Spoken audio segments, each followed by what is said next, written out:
Peace. What is it, your brother Tavon Swino, aka the Orthodox Moor? If you have not already, please like, share, and subscribe.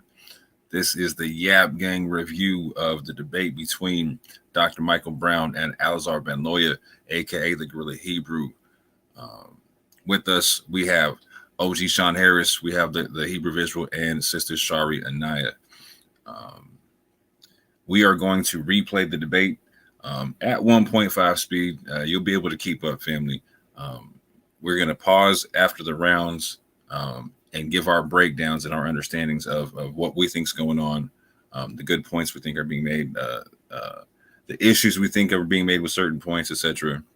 And give a brief presentation at the end of the review, etc. Before we get into this, is there anything anybody on the panel would like to say? Let's get it in. Yeah, let's just jump right into it. If you are not familiar with this, family, I've linked below a few of our discussions with people like Rabbi Harry Rosenberg, Limba Cohen Hamadishe, and an Igbo elder, Remy Iona, just so you can kind of get a flavor of what we deal with, the topics we like to talk about, how we like to talk about them, how we like to deal with them, etc. But with that, family, I'm going to share screen and get right into this. I'm going to skip ahead just a little bit just so we can skip some of the pleasantries at the intro. I've also linked this full debate down below. The full debate you can find at Berean TV. Shout out to Berean TV for hosting this debate and giving the platform for this debate. It was a very well moderated debate. Shout out to Vocab for moderating the debate. Shout out to GRLA Hebrew for participating in the debate. Shout out to Dr. Michael Brown for also participating. It was very well put together, and I got no complaints as to how it was put together. But with that, I'm going to hit play and let this thing go, man.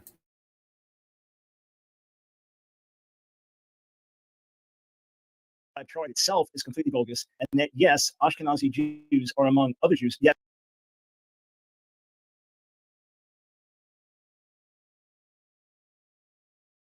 and I said, I'm not. I just need someone to debate. So I've for a few years. Give me just a quick second, family. My fault. I thought I had the right timestamp on this.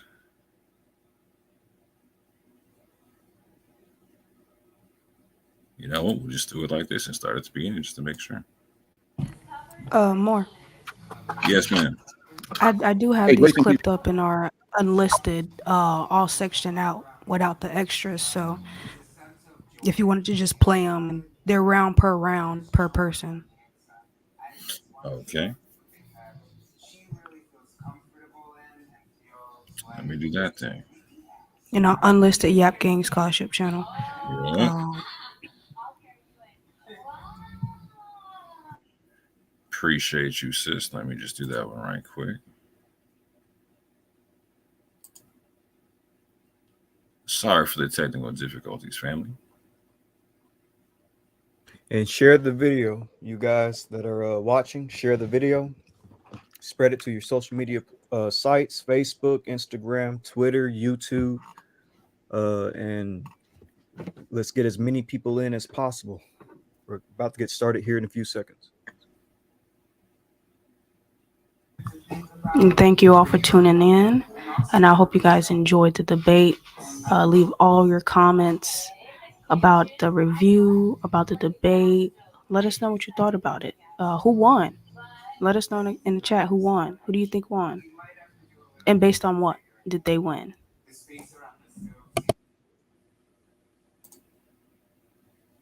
You know, one thing that's interesting about the debate that I would say before Moore brings it up is that it would have been nice if they had judges. I thought there was going to be judges, and someone was going to announce at the end of the debate who won. And I guess the audience was the judges, or there really wasn't any judges. But yeah, it'd be nice if they had that. Yeah, and also for the audience, you know, we welcome everybody's opinion. Like Shari said, just you can leave in the comment section who you voted for. We're not here to make commentary on anybody's choice, you know, to critique anybody's choice. You know, we're trying to do this unbiasedly. So feel free.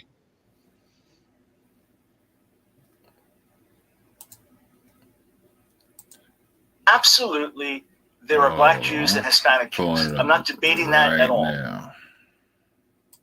Thank you, sis, for chopping it up this way. So what we're gonna do, family, I was gonna let them play both round, or like the full round, and then let them both go, and then have us give our commentary. But we might have to do it each individual. We'll see how this works. So let me just share this right quick. Definitely appreciate you for doing this, sis. No problem.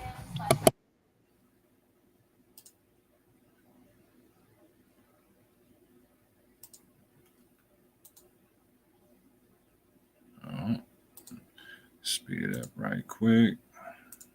I'll go 125 just for the people. Absolutely, there are Black Jews and Hispanic Jews. I'm not debating that at all. I am saying that the 12-tribe chart itself is completely bogus, and that, yes, Ashkenazi Jews are among other Jews. Yes, they are legitimate Israelites. All right, so let's put the PowerPoint up, and I'll begin my presentation. There we go. All right, so what I'm going to do is first debunk a sample of the worst errors on the chart, and then we'll demonstrate that Ashkenazi Jews are authentic descendants of Israel. I'm fine with basing our debate on patrilineal descent, meaning we trace Israelite heritage through the father. I'm fine with that. I may have some related questions later on, but we'll proceed with the patrilineal argument. Now, as for the chart, it's flawed in many obvious ways, including sweeping generalizations, glaring omissions, including the omission of Mizrahi Jews, some of whom had a continuous documented presence in the Middle East for over 2,500 years, among others, and insupportable claims. Of course, the chart you're familiar with, I'm sure Al-Azhar will be getting into it more as we go on. Now, if any part of the chart is false, then the chart cannot be trusted. Keep this in mind throughout the debate. And over the course of Allah's presentation, listen carefully for factual, historically verifiable, conclusive evidence that general alleged connections or highly suspect historical anecdotes or convoluted biblical interpretations, but clear, indisputable. Hang on, there we go. That evidence doesn't exist. And at any point he raises seems to have substance. I'll address it during the times of rebuttal. The Alliance for Black Jews, by the way, claims that there are roughly 200,000 Black American Jews, meaning roughly 0.5% of African Americans. And yes, of course, there are Hispanic Jews, but that is something very different from what the chart claims. So first proof that the chart is bogus, it contradicts Deuteronomy 28:62. There it's written, to Israel in exile, you shall be left a scant few after having been as numerous as the stars in the skies, because you did not heed the command of your God Yahweh. Yet according to the 12 tribes chart, there are at least 400 million Israelites today, including 47 million African Americans, 185 million Central Americans, 126 million Mexicans, 11 million Haitians, and 11 million Cubans. This is anything but few in number. Even if you say, well, the chart doesn't mean that every single person in every single group is an Israelite, you have to acknowledge that the vast majority are not Israelites, in which case you've shot yourself in the foot. Just this one fact disqualifies the chart, especially when you compare this number of more than 400 million alleged Israelites with the Jewish population today of about 15 million people, which group is dramatically fewer in number. Also, Africans were brought to America from several different parts of the continent, which means that those very parts of Africa must have been Israelite as well, potentially adding several hundred million to the number of alleged true Israelites alive today. This is hardly few in number. Second proof, the chart relies on bogus connections. One of the proofs that Issachar is Mexico, this is from a speech, a 3-hour YouTube lecture that Al-Azhar gave in July of 2022, I believe. One of the proofs that Issachar is Mexico today is the alleged Hebrew derivation of Azteca from 2 Hebrew words meaning time and congregation, which would supposedly connect them to the sons of Issachar in 1 Chronicles 12:32, who understood the times and seasons. This is utter nonsense. Hebrew Oz means then. It is not a noun meaning time. And there is no Hebrew word teka. Instead, there is a verb tacha, which likely means to follow. Encyclopedia Britannica also points out that the name Aztec is derived from Aztlan, variously translated as white land, land of white herons, or place of herons, an allusion to their origins probably in northwestern Mexico. Similar errors, which are blatant falsehoods and not simply matters of interpretation, undermine the chart on every score. Plus, there is no literary or genetic or linguistic connection between Mexico and Issachar. And I don't say this to mock as much as to help those who really want truth from the Most High. In fact, there's not a stitch. Well, hang on, looks like we skipped a slide here. So next proof, Haiti is not Levi. And in fact, there's not a stitch of concrete evidence connecting the Haitians to the Levites any more than there's a factual connection between any of the peoples of this chart and the specific tribes of Israel that are claimed. Deuteronomy 33:10 says about Haiti, not about Haiti, about Levi, they shall teach your laws to Jacob and your instructions to Israel, they shall offer you incense to savor and whole offerings on your altar. Well, Haiti is not teaching the children of Israel the laws of God. Haiti is not observing the seventh-day Sabbath. They don't follow the Torah. They don't circumcise their sons on the eighth day. They don't eat only biblically kosher food, let alone teach all Israel to follow the Torah. Haiti is not Levi. In point of fact, I can add this. There's a slide of mine that got missed along the way, that according to the Bible, the Levites were scattered among all the different tribes of Israel. So there's no possible way they all end up starting in one place in a small island off the coast of America, and then from there go out, completely against history on every level. Fourth proof, Native Americans are not Reuven or Gad. DNA studies, some of them published by former Mormon leaders, make clear that these peoples have an East Asian or Siberian descent, not a Middle Eastern or even African descent. This was a revelation for these former Mormons, since the Book of Mormon, like the 12 Tribes chart, claims that Native Americans were actually Israelites. This information caused these leaders to leave Mormonism behind. So in point of fact, and there's a great study, I'll put the copy of the book up, Losing a Lost Tribe. In point of fact, the Mormons agreed with the 12 Tribes chart in terms of the Native Americans being original Israelites. It's bogus. That's why they left Mormonism. And to repeat, there's not a stitch of factual evidence, including solid linguistic evidence, to connect any Native American people with Reuven or God. This is pure fiction. And note that large-scale genetic studies indicate that these Native Americans were here on our continent even before Israel was formed as a nation. Here's one example. Science Magazine, November 2018, points to that. Fifth proof. The chart contradicts Deuteronomy 28:68. And this is just a sampling of what could be dozens and dozens of truths. Deuteronomy 28:68, you're familiar with it. Yahweh will send you back to Egypt in galleys by a route which I told you should not see again. There you shall offer yourselves for sale to your enemies as male and female slaves, but none will buy. This verse does not apply to anyone on this chart, especially not Mexicans or Seminole Indians or Central Americans, among others. Not at all. They were never slaves in Egypt, let alone sent by ship back to Egypt as slaves. As for the idea that Egypt sometimes does not refer to a physical place of the Old Testament, but rather to any place of slavery and bondage, that too is completely bogus, which I can easily demonstrate if this point is challenged. In fact, if you just read two more verses into Deuteronomy 29, verse 2, Moses tells you that this refers to literal Egypt. Now, before I go further here, I do want to point out that the ancient Jews were sold back into Egypt in ships, according to Josephus and other early Jewish historians, as far as what happened in the first century after the destruction of the temple. Sixth proof, the chart ignores the real Jews who preserved the Hebrew Bible and Hebrew language. It is the people that the world recognizes as Jews today who suffered the terrible curses of Deuteronomy 28. Not all the peoples listed on the chart who, to repeat, with rare exception, have no connection whatsoever to ancient Israel. This, of course, does not minimize for a second the horrible sufferings of African Americans or Native Americans in the past, nor does it deny that some African Americans descended from Israel. It is simply to point out who really fulfills said history of Deuteronomy 28. Now contrast this complete lack of genetic, biological, historical, traditional, or ritual connection to ancient Israel from the vast majority of those listed on the chart with the fact that those recognized by the world today as Jews, among whom are millions of Ashkenazi Jews, have continued to maintain Jewish identity through the millennia despite horrific persecution. They have been persecuted as Jews for more than 2,000 years and kicked out of countries because they are Jews. This is highly significant when you remember how difficult and unpopular it has been to be a Jew over the last 2,000 years. I can assure you that there were no blacks and Latino Hebrew Israelites standing on street corners in Nazi-controlled Europe shouting, "We are the real Jews."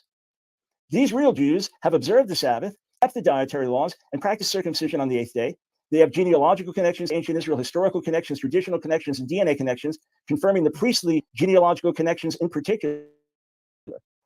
And these Jews, who are real Jews, as opposed to some of the fake Jews on the chart, have preserved the Hebrew scriptures and Hebrew language, as opposed to the completely mythical so-called Lashon Kodesh, which I'll call LQ from here. And while I understand we're not debating here the legitimacy of this modern, totally made-up pronunciation, this does tie in with the question of authenticity. Since if the pronunciation of LQ is true, which it is not, then every speaker of every Semitic language throughout history and until today is wrong, since similar grammatical and morphological and phonetic principles apply across these languages. If the pronunciation of LQ is accurate, which it is not, then every recognized Hebrew and Semitic grammar lexicon is wrong, along with every Semitic place name on every map, including place names like Jerusalem and Judah, and every transcription of Hebrew in the Greek Septuagint and the Greek New Testament, including the names of the 12 tribes in Revelation 7. They're all wrong if LQ is right. In short, LQ contradicts every Semitic language spoken or written in history because it is a recent Hebrew Israelite invention, and we can trace vocalization back to ancient times. This calls into question the Hebrew Israelite claim to authenticity, since the same Hebrew Israelites who purport to have the true pronunciation of Hebrew also purport to have the true information about the 12 tribes. Those are actually claims that real Hebrew is, quote, a bastardized version of LQ. So we're not debating LQ tonight. It's a bogus pronunciation. We're debating authenticity. And if you have the language wrong, you can bet you got the other things wrong as well. So without a doubt, the 12 tribes chart is bogus. But are our ancestors really related to ancient Israel? If so, why are we white-skinned when certainly ancient Israelites were not white?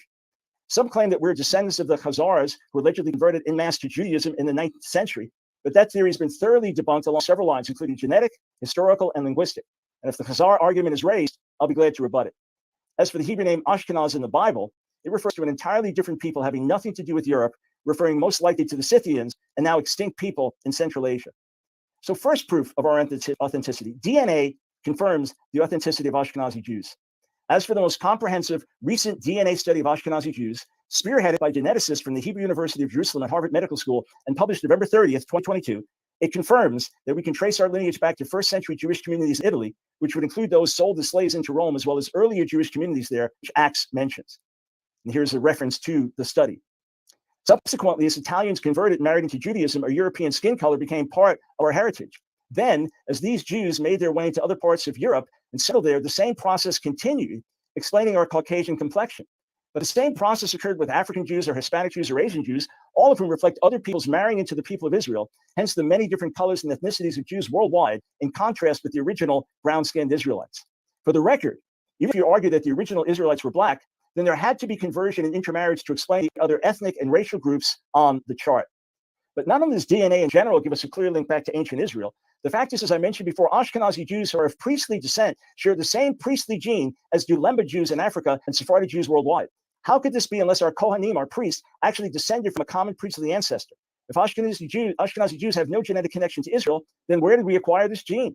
Less than 2 minutes. Note also that geneticists have pointed out that the Y chromosome, meaning the paternal, the fatherly chromosome of most Ashkenazi and Sephardi Jews, contains mutations that are common among Middle Eastern peoples, but uncommon in the general European population. This suggests that the paternal lineages of Ashkenazi Jews could be traced mostly to the Middle East. These geneticists add that diaspora Jews from Europe, Northwest Africa, and the Near East resemble each other more closely than they resemble their non-Jewish neighbors. Put another way, Ashkenazi Jews originated in the Middle East. Second proof, Ashkenazi Jews have lived by the Torah and Jewish traditions. So just ask, who has kept the traditions through the centuries? Who has passed on the Hebrew language? Who has passed on the Hebrew scriptures? And who is it that continues the traditions of the Pharisees in the New Testament who rejected Jesus? Sadly, those are my ancestors, the Ashkenazi Jews, going straight back to biblical times. And then lastly, God has brought us back to the land of Israel in accordance with his promises. Yeshua made clear in Matthew 23 that a Jewish Jerusalem must welcome him back. So the question is, who is it that God brought back to Israel and controls Jerusalem today? It's Sephardi Jews and Ashkenazi Jews and Mizrahi Jews and Ethiopian Jews, among others.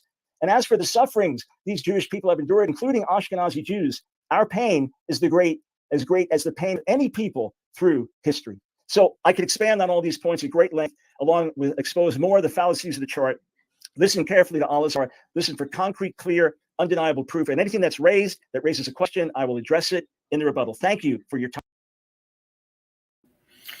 Okay, I'm gonna share the other round right quick, and then after that, that's the plan. Then I'm gonna let us give commentary, because I gotta set up right quick. So I'm gonna stop sharing this, start sharing this, and before I hit play on this, I want to give some context to this debate, and this is one of the reasons why I appreciate Berean allowing this debate on his platform, and I appreciate both debaters for having the debate, because Dr. Brown reached out to Guerrilla Hebrew, or he reached out to the Hebrew Israelite community after the Kanye West and Kyrie Irving conversation was happening in the public and whatnot. And as a Messianic Jew, he wanted to have conversations based upon or Jewry kind of a conversation, and so he reached out publicly to the Hebrew Israelite community as a whole, and he wanted to speak to the leaders of the community, etc. And as someone who believed in those belief systems and whatnot, he Guerrilla Hebrew, aka Al-Azhar, answered that call, got in touch with certain people, etc. Vocab set the debate up, etc. And we're getting this debate in that context. And so this is an interesting debate in the fact that it's a public conversation between Ashkenazi Jewry and Hebrew Israelites in a way that we have not seen before. And with that, I'm just going to hit play right quick. I want to give all praises, all honor, and all glory to the God of Abraham, the God of Isaac, and the God of Jacob, whose name in the Hebrew is Yahweh. Right, I do so in the name of his only begotten Son, who the world knows as Jesus Christ, whose name in the ancient Hebrew is Yahweh Shai. I'm Chief Priest Alazar Ben Loy, the Guerrilla Hebrew. I'm just a high school dropout, convicted felon, street thug, and I just kind of want to walk y'all through some stuff tonight. So, who are the legit children of Israel? Right, that's a nice question. First and foremost, I want to take you guys here to Revelations 2:9, right? And it reads, I know thy works and tribulation and poverty, but thou art rich. And I know the blasphemy of them, which say they are Jews and are not, but are the synagogue of Satan. Somebody is perpetrating a fraud. Somebody is going around saying they are Jews and are not. And I like to take this into consideration. Romans 3:4. God forbid, yea, let God be true, but every man a liar. Tonight, we are going to let the word of God be the final authority on who, in fact, is the true Jew and who is the synagogue of Satan. Right? Isaiah 8:20. Look to God's instructions and teachings. People who contradict his word are completely in the dark. So after we take a look at all of this evidence for who is the legit children of Israel, the 12 tribes chart of the Ashkenazi Jews, right? Whoever's identity contradicts the word of God, that's the people who are in the dark, right? So again, I want to reiterate tonight's topic, right? And that is, who are the legit children of Israel? Legit, of course, is short for legitimate. Legitimate means conforming to the law or to rules. It's important, right? So, and who are the children of Israel? Let's define that. Israel is a man who was originally named Jacob. This is a debate about who is legitimately his child, children, or offspring. This is not about who was allowed to convert to Judaism. I want to make that clear. It's about who the legitimate offspring. How do we establish if somebody's a legitimate offspring of Jacob or Israel? It's very simple. Number 1 and 18. And they assembled all the congregation together on the first day, on the second month, and they declared their pedigrees after their families by the house of their fathers, as Dr. Michael Brown himself has already affirmed.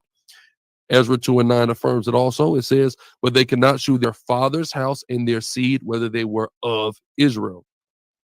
One more, of course, here we have Leviticus 24:10, where we have an Israelitish woman.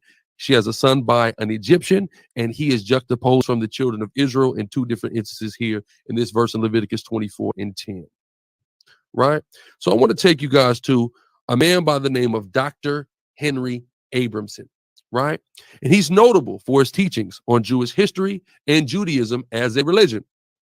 He was assistant and later associate professor of history and Jewish studies at Florida Atlantic University from 96 to 06. And during that time, he held appointments at a number of prestigious universities such as Oxford, Cornell, Harvard, and Hebrew University.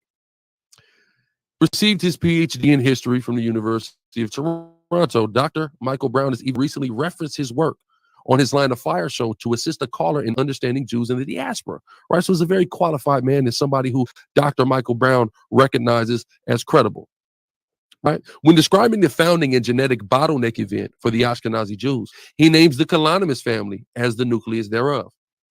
Sometime around the year 800 CE, a small group of Jews, he says, left northern Italy. The Kalanimus family, for example, they made their way to the Rhineland in contemporary Germany. Those people formed the nucleus of Ashkenazi Jewry. So according to Dr. Henry Abramson, this Kalanimus family is a former of the nucleus of Ashkenazi Jewry. And this, coincidentally enough, is a symbol of the Kalanimus family, which is an eagle. Right? Now let's go to the Jewish Virtual Library and see what they had to say about the Kalanimus family. The Kalanimus, one of the most eminent Jewish families in Germany, which flourished from the 9th to 13th century, especially in the cities near the Rhine. Among its members were numerous rabbis, preachers, poets, teachers, authors, moralists, and theologians. And most of the prominent communal leaders of this period came from its ranks. The origin of that family go back to the 8th century Italy. Notice it's Italy they go back to, not Israel, Italy. Although the name Kalonymus appeared in Talmudic literature, the father of Onkelos, the great translator of the Bible, was, according to Avda Zarah 11a, called Kalonymus. So we're tracking this history of this Kalonymus family, right? So they reference the oldest Kalonymus member who's referenced in Talmudic literature. So let's order this Talmudic literature and read what it says about the origins of this Kalonymus family. The Gemara mentions other Romans who converted to Judaism. It relates Onkelos bar Kalonymus converted to Judaism. So according to Dr. Henry Aberson, the Jewish Virtual Library, and the Talmud, the Ashkenazi Jews were founded by a family of Italian Roman converts. They cannot be the legit children of Israel. They can't, right? So this is who I am saying is the legit children of Israel. It's very clear through some of the things said in Dr. Brown's opening round that he doesn't actually understand the claims being made here. At no point are we claiming that this is the absolute for all of the Israelites in the world. At no point, right? But this is the people who we believe are affected here in the Americas and are Israelites in the Americas. This doesn't count for any other parts of the world, but we do emphatically take the stance that the Ashkenazi Jews are not Israelites, right? So again, Judah, the African Americans, Benjamin, the Commonwealth and Dutch Caribbean, Levi, the Haitians, Simeon, Dominicans, Zebulon, the Central Americans, Ephraim, Puerto Ricans, Manasseh, Cubans, Gad, Native Americans, Reuben, Seminole Indians, Naphtali, indigenous Argentinian and Chileans, Asher, Native Colombian and Uruguayans, Issachar, Mexicans. Right? Dr. Brown affirms, as he's already said, that the Israelites of antiquity were not white. There was not a single white Jew until roughly the 8th century AD. And the Igbo of Nigeria had valid claim to Israelite descent, which basically is a virtual forfeiture of this debate. I'll explain later. Right? He also just today said there's no doubt that there are both black and Hispanic Jews, also a virtual forfeiture. Right? He also says the Israelites were not white, but they were also not black but brown. But if you take a look at our chart here, which I in this version of the chart that I cultivated, Spirit got on me to cultivate, all praise to the Most High for it, and that he already referenced. If you pay attention, the median color of this chart is brown. So this actually also validates our stance, right? Moving on. Let's go back to the Igbo though, because he said the Igbo have a valid claim to being Israelites. The Igbo became one of the principal ethnic groups to be enslaved during the Atlantic slave trade. So one of the greatest ethnic groups that is a contributor to the Atlantic slave trade are the Igbo, and they make up for a large deal, especially the majority of African Americans are of Igbo descent, right? Now, according to the foundational narratives taken from Igbo oral tradition, they say that some Jews left Judah in the periods of the destruction of the first and second temples and migrated to Nigeria. So this means that according to their oral traditions, they are of the southern kingdom, exactly who we say they are. So the Igbo maintained that they were of the southern kingdom and they were a great contributor to the slaves that were brought over here to the United States of America and the Caribbean, which would explain why we say Judah, Benjamin, and Levi, right? According to tradition and genetics, are the tribes that are the so-called black tribes, the ones that were brought over here from West Africa. Right. So there's traditions and genetics, things that he says we didn't have that substantiate that. But wait, there's more. Right. This is Ezekiel 4 and 5 to 6. I want to go into some biblical prophecy here. And again, let the word of God speak to really identify us and disqualify the Ashkenazim from, of course, being the legitimate children of Israel. Right. I have assigned you the same number of days as the years of their sin. So for 390 days, you will bear the sin of the people of Israel. After you have finished this, lie down again, this time on your right side, and bear the sin of the people of Judah. I have assigned you 40 days, a day for each year. So the Most High God has the prophet Ezekiel lay on each of his sides to represent a judgment for the sins of Israel that will happen. Right? One for 390 days, the other for 40 days. We take 390, we add 40, we have 430. So this represents 430 consecutive years of a specific judgment for the transgressions of the nation of Israel. Right?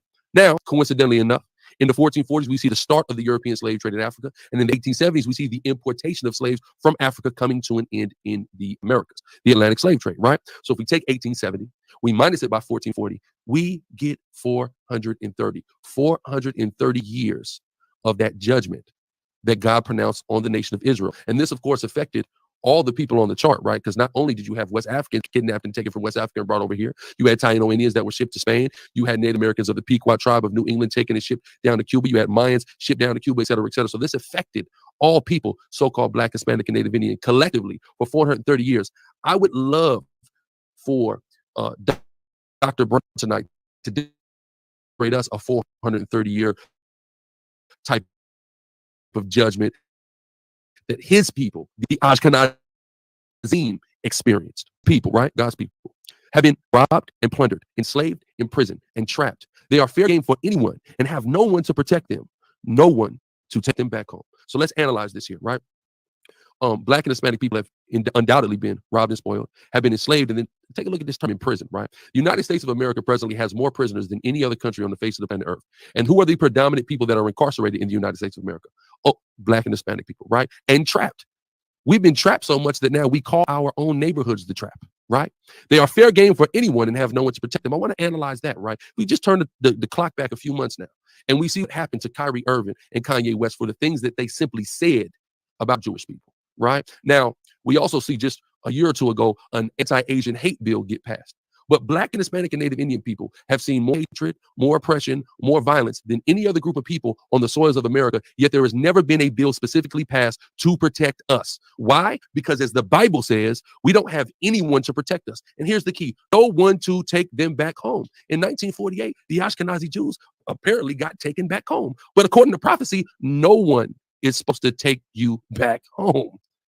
Right? That goes back to, remember what I said, Isaiah 8:20, whoever's identity contradicts the word of God, that's who is in darkness. I think that's being very clearly illustrated and demonstrated before you now. Now, if we take a look at the context of Isaiah 42, I watched a very interesting debate between Dr. Michael Brown and a rabbi about Christ in the Old Testament, right? And in that, he identifies the fact that he can make a case that the context of Isaiah 42 is actually messianic because verse 1 talks about this righteous servant and him coming to save. So that's actually the context. We're talking about what Christ is coming to do when he's coming to save his people, right? If anybody tries to play a game and say, oh, well, this happened in Babylon. No. The context is dealing with that righteous servant and his deliverance of this entire chapter. I just want to make that clear, right? Now, there's been talk about DNA. Oh, there's been talk about DNA. And it's funny that there's been so much talk about DNA. I knew he was going to do this, right? So now I don't subscribe to the idea that there's DNA that can actually trace anybody back anywhere in antiquity. I don't subscribe to that whatsoever, but he does. There's a problem with that. So the problem with DNA, according to sequencing.com, which is a leading DNA research company, Jewishness is more difficult to identify in genetic testing than other ethnic groups. This is because there is no specific gene that makes a person Jewish. Also, straightforward DNA examination cannot conclusively tell a person whether or not they are Jewish descent or a part of a Jewish population. So what's interesting is one of his objections to the 12 tribe chart was, well, you cannot demonstrate a genetic connection between these people, but it is impossible for anybody to actually demonstrate a genetic connection between any modern people and the ancient Israelites. That cannot be done. So he's asking me to do something that is not only impossible, but something that his people cannot do either, right? Moving on. Another problem with DNA. According to Raphael Falk, an Ashkenazi Jew and geneticist who was professor of genetics at Hebrew University in Jerusalem. Is he qualified enough for you? There is no Jewish genotype to identify. Also, same guy, Raphael Falk, again, an Ashkenazi Jew who is a geneticist and professor at the Hebrew University. Also, there is no agreed upon criterion to identify Jews, and samples examined for the distribution of biological or molecular markers all depend on the preconceived biases of the investigators. I want everybody to make sure they understand that loud and clear. This is an Ashkenazi Jew who is a geneticist and a professor, and he says these conclusions that are being came to by these Jews that allegedly affirm their identity with DNA are all depend on preconceived biases. I mean, if you're not going to listen to me, I'm just a high school dropout. What do I know? But here is this person who is an Ashkenazi Jew and geneticist. And he says that these markers that they're trying to purport, demonstrate that they are Jews, all depend on preconceived biases. A minute 30 left. That's crazy, right? But here I am. I'm supposed to believe what Dr. Michael Brown is doing. You see him shuffling now, don't you? Y'all see him like shuffling. He's shuffling for that. You know what? I need him to deal with this. I need him to deal with why one of his own brethren, who is a professor of geneticists in Israel, would say this about him if it wasn't true. Right? And mind you, this is via an article that was published in Frontiers in Genetics. This is a peer-reviewed scientific journal on genetics. This isn't just a Google article. This is peer-reviewed scholastic research. Let's keep going. Now, he also brought up linguistics. The problem with DNA and linguistics. In 2017, Paul Wexler, an Ashkenazi Jew and a linguist, and is a professor of linguistics at Tel Aviv University in Israel, along with a few other scholars, published an article in Frontiers of Genetics called The Origin of Ashkenazi Jews and Yiddish. They came to some interesting conclusions with their findings, right? So again, here is an Ashkenazi Jew who is a linguist and a professor at another prestigious university in the country of Israel, right? and he did a genetic and linguistic test. Remember, because Dr. Michael Brown also utilizes linguistics as evidence to validate the legitimacy of Ashkenazi Jews as children of Israel. So let's see what they found in 2017. And I guarantee that this scholarship and these studies are more up to date than the ones he's utilizing to affirm the Ashkenazi Jews' legitimacy as Israelites. That Right. is time. That has been 17 minutes on the dot.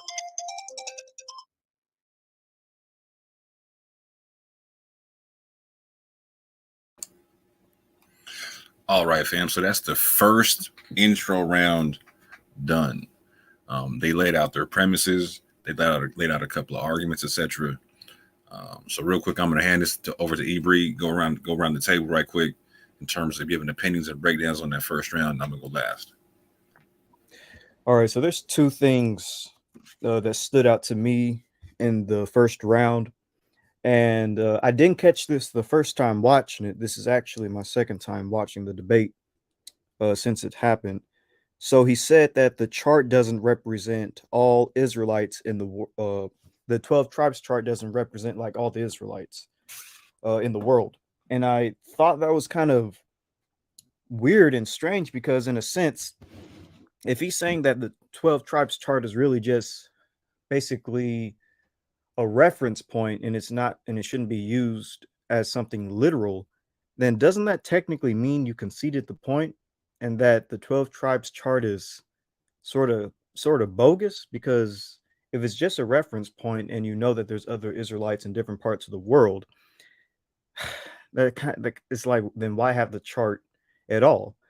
But that's also a contradictory because you're saying that the 12 tribes of Israel are these specific people on the chart. Then how are there going to be other Israelites in other parts of the world? I don't understand that. So it's kind of weird for him to be like, oh, it's just for reference. You don't need to take it 100% literally. But also, there's Israelites all over the planet. So it's like, so are only the people of Issachar Mexicans, but then you also have people of Issachar that are like in China or something? Like, then you should be able to put Chinese right there or something. Like, I don't know. It's kind of weird. So that's the one thing that I wanted to point out. I feel like he conceded the point. The second thing I want to point out is that he focuses mainly on the Igbo. And I thought that was interesting. He really tries to highlight how the Igbo are Jews and how they're Israelites, should I say. And he doesn't really talk about anybody else on the 12 tribes chart in that round. Y'all can correct me if I'm wrong, but I feel like his main focus was on the Igbo, which have been recognized by the Jewish community as being Israelites, according to the Obadiah Alliance, a Sephardic group of rabbis. So I would say that was smart to talk about the Igbos, but it kind of throws away everybody else on the chart. It kind of throws them under the bus because he didn't talk about, like, if from what I remember from seeing this, he didn't talk about any other groups that much on the chart. Did he mention the Limba when he mentioned the Igbo the first time? I think he mentions the Limba a little bit later on in the debate, maybe like round 2 or something. Well, I guess not round 2, but during his second cross-examination section. I thought he mentioned the Limba and the Igbo together, where he's saying the fact that Dr. Brown recognizes them both as Jews is like a forfeiture of the debate right there. Okay, he may have then. So he only focuses on the Igbo and the Limba then. Two African tribes that have been recognized as being Israelites, but he doesn't focus on anybody else on the 12 tribes chart. I thought that was kind of, it's like he knows that everybody else on that chart can't be Israelites. In my opinion, it's like, I'm going to go with the easiest route, which is those 2 tribes. So what did you hear? Because I heard this time and didn't hear it the last time. Did you hear Alazar mention the fact that the Igbo had a genetic connection to being an Israelite? No, only for I heard it real quick, but I heard it this time. Yeah. Oh, really? Okay. I know that he said the Limba had I think a genetic connection, but the Igbo as well. All right. I might have to go run this joint back. At least listening on the part with the Igbo. Mm-hmm. Yeah. No worries. I definitely heard him this time when he was talking about the Igbo. I definitely heard him mention that they had a connection to to the Israelites and whatnot, a genetic connection and whatnot, right? And Yeah, which which is what the Obadiah Alliance says as well in their paper. yeah, that's gonna be super interesting. So you heard, well, you heard him talk about that he didn't believe that you can use the DNA, right? Or that DNA Right. so right now we're focusing on Alzar. Right after this, we're going to focus on Dr. Brown's part of the round or whatnot. But so explain that one for the people, like what you think he was trying to say there, and why we think he may be misunderstood on that particular genetic concept. Yeah, that's a good point. He brings up and says that I don't believe DNA can go back to antiquity. And one, when it comes to DNA, there is no belief involved. There either there either is something when it comes to DNA in terms of empirical data, or there isn't. And when it comes to DNA, it is a scientific fact. He was thinking of autosomal DNA, which can't go back to antiquity. Autosomal DNA typically goes back 8 to 10 generations, which is, about 200, 400 years or so. So that doesn't go back to antiquity. Now, on the other hand, you have Y-DNA haplogroups, and that can go back to antiquity. As a matter of fact, Y-DNA haplogroups can technically go back to the very first man that scientists have dubbed scientific Adam, where we all branched off from. So yeah, that kind of shows that Gorilla Hebrew doesn't know too much about DNA. Although I will say that I think he did admit that he doesn't.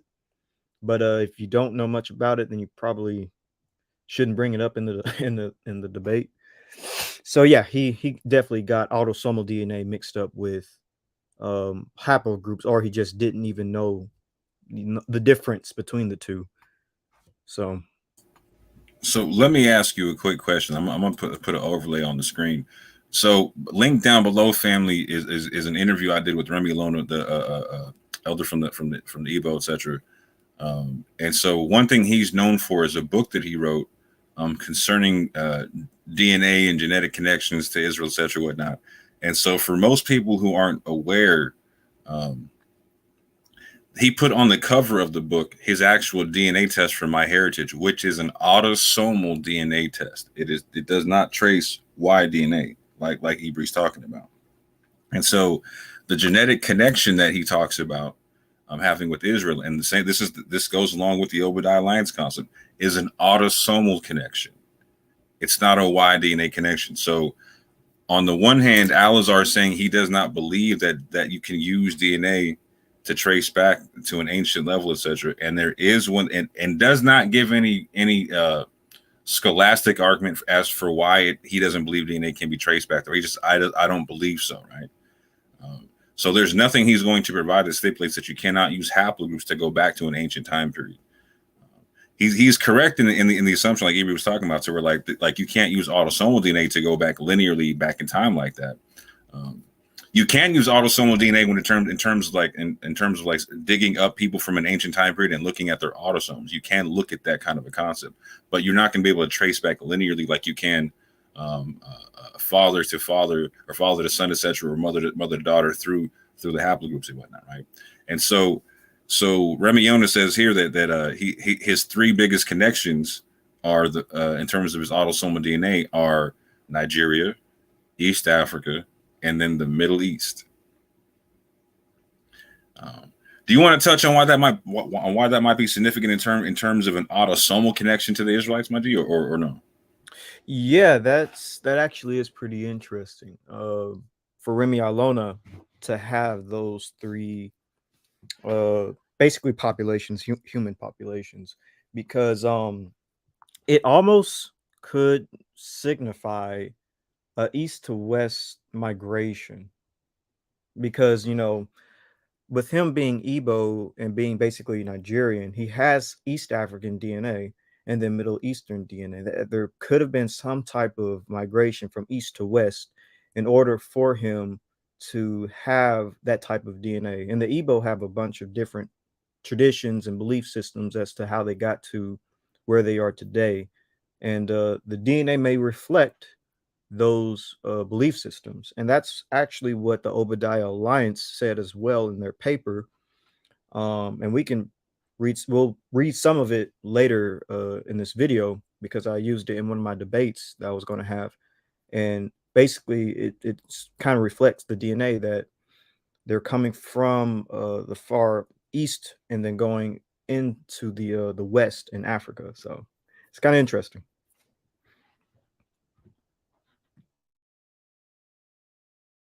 But yeah, So for the people that don't know, what is the primary haplogroup of the Igbo? primarily it's E-M2, which is also called E1B1A. Okay, so I want people to keep that in mind, that the Igbo are E1B1A primarily. Is there anything more you want to say about Alzar's part? I think that was all I had for Guerrilla Hebrew in terms of the things that stood out for me. Okay. Other than the fact that in his opening he tried to appeal to emotion with the whole like, "Oh, synagogue of Satan." It's like, is there anything you wanted to say, OG?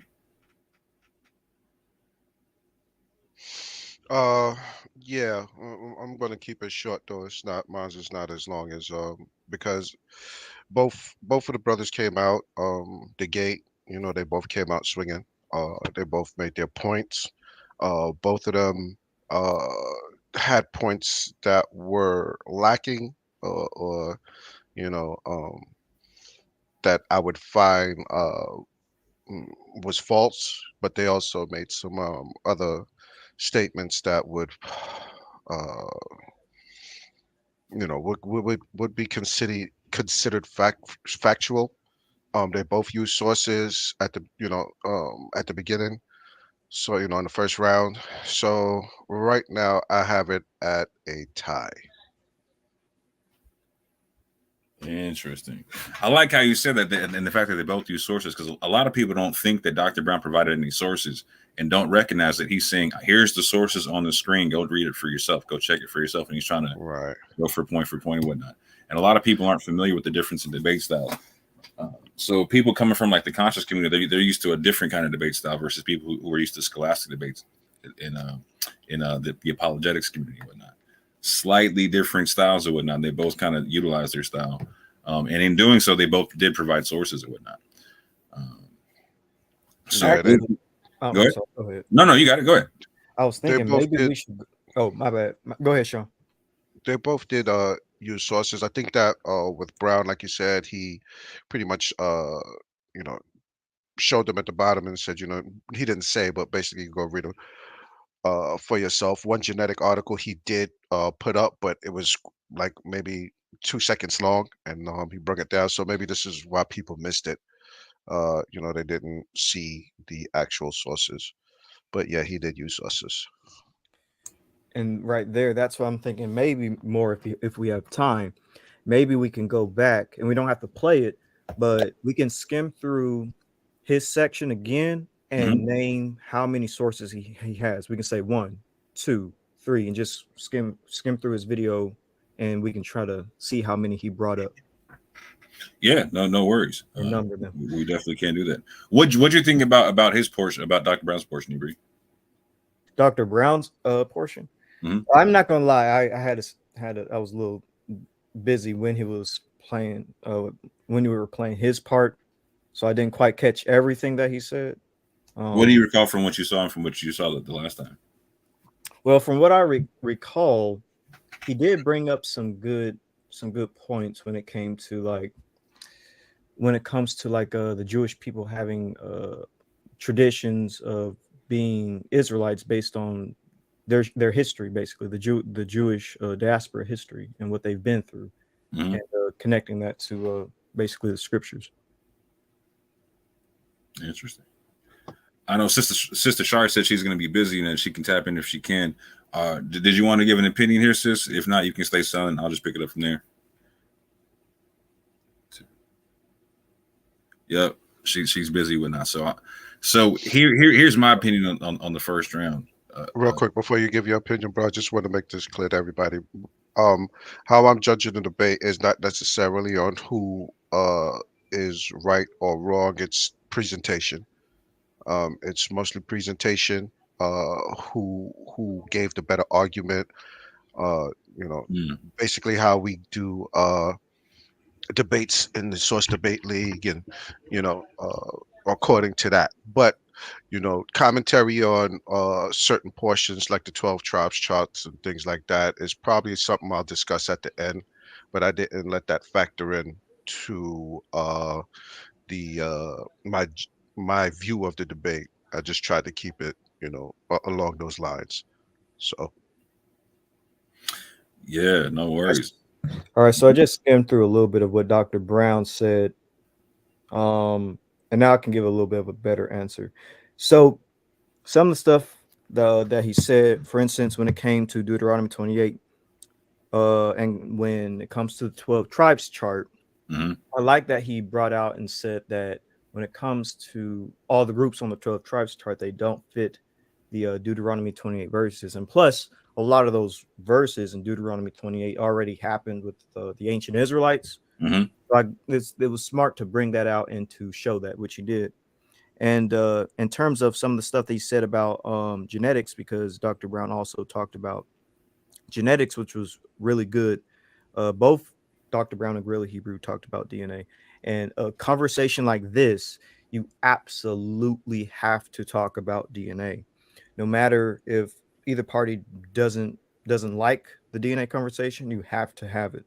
And so Dr. Brown brought it out and basically said, when it comes to the genetics, they don't have like really like those ties when it comes Mm-hmm. to the ancient Levant. Just sort of summarizing his points, Mm-hmm. and that's for the most part true. Most of the people on the 12 tribes chart really don't have those Levantine connections, except I would argue though that there are certain West African groups that do have those connections. Not all of them, but some of them.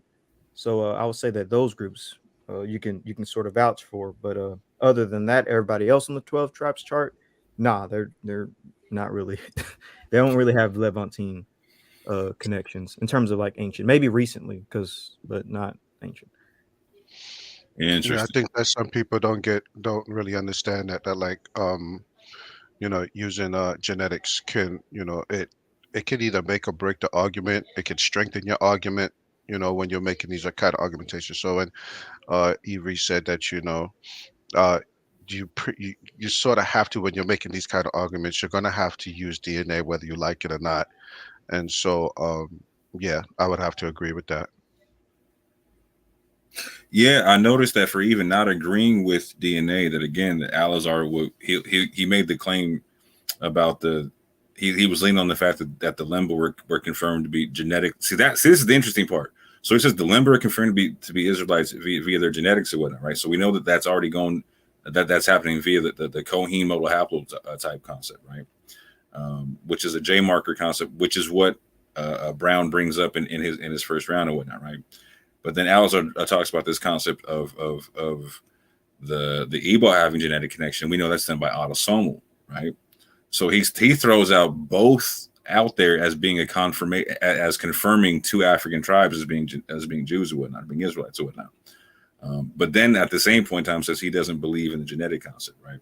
But those are going to be the two genetic breakdowns that he leans on, is the Lemba and the Igbo, right?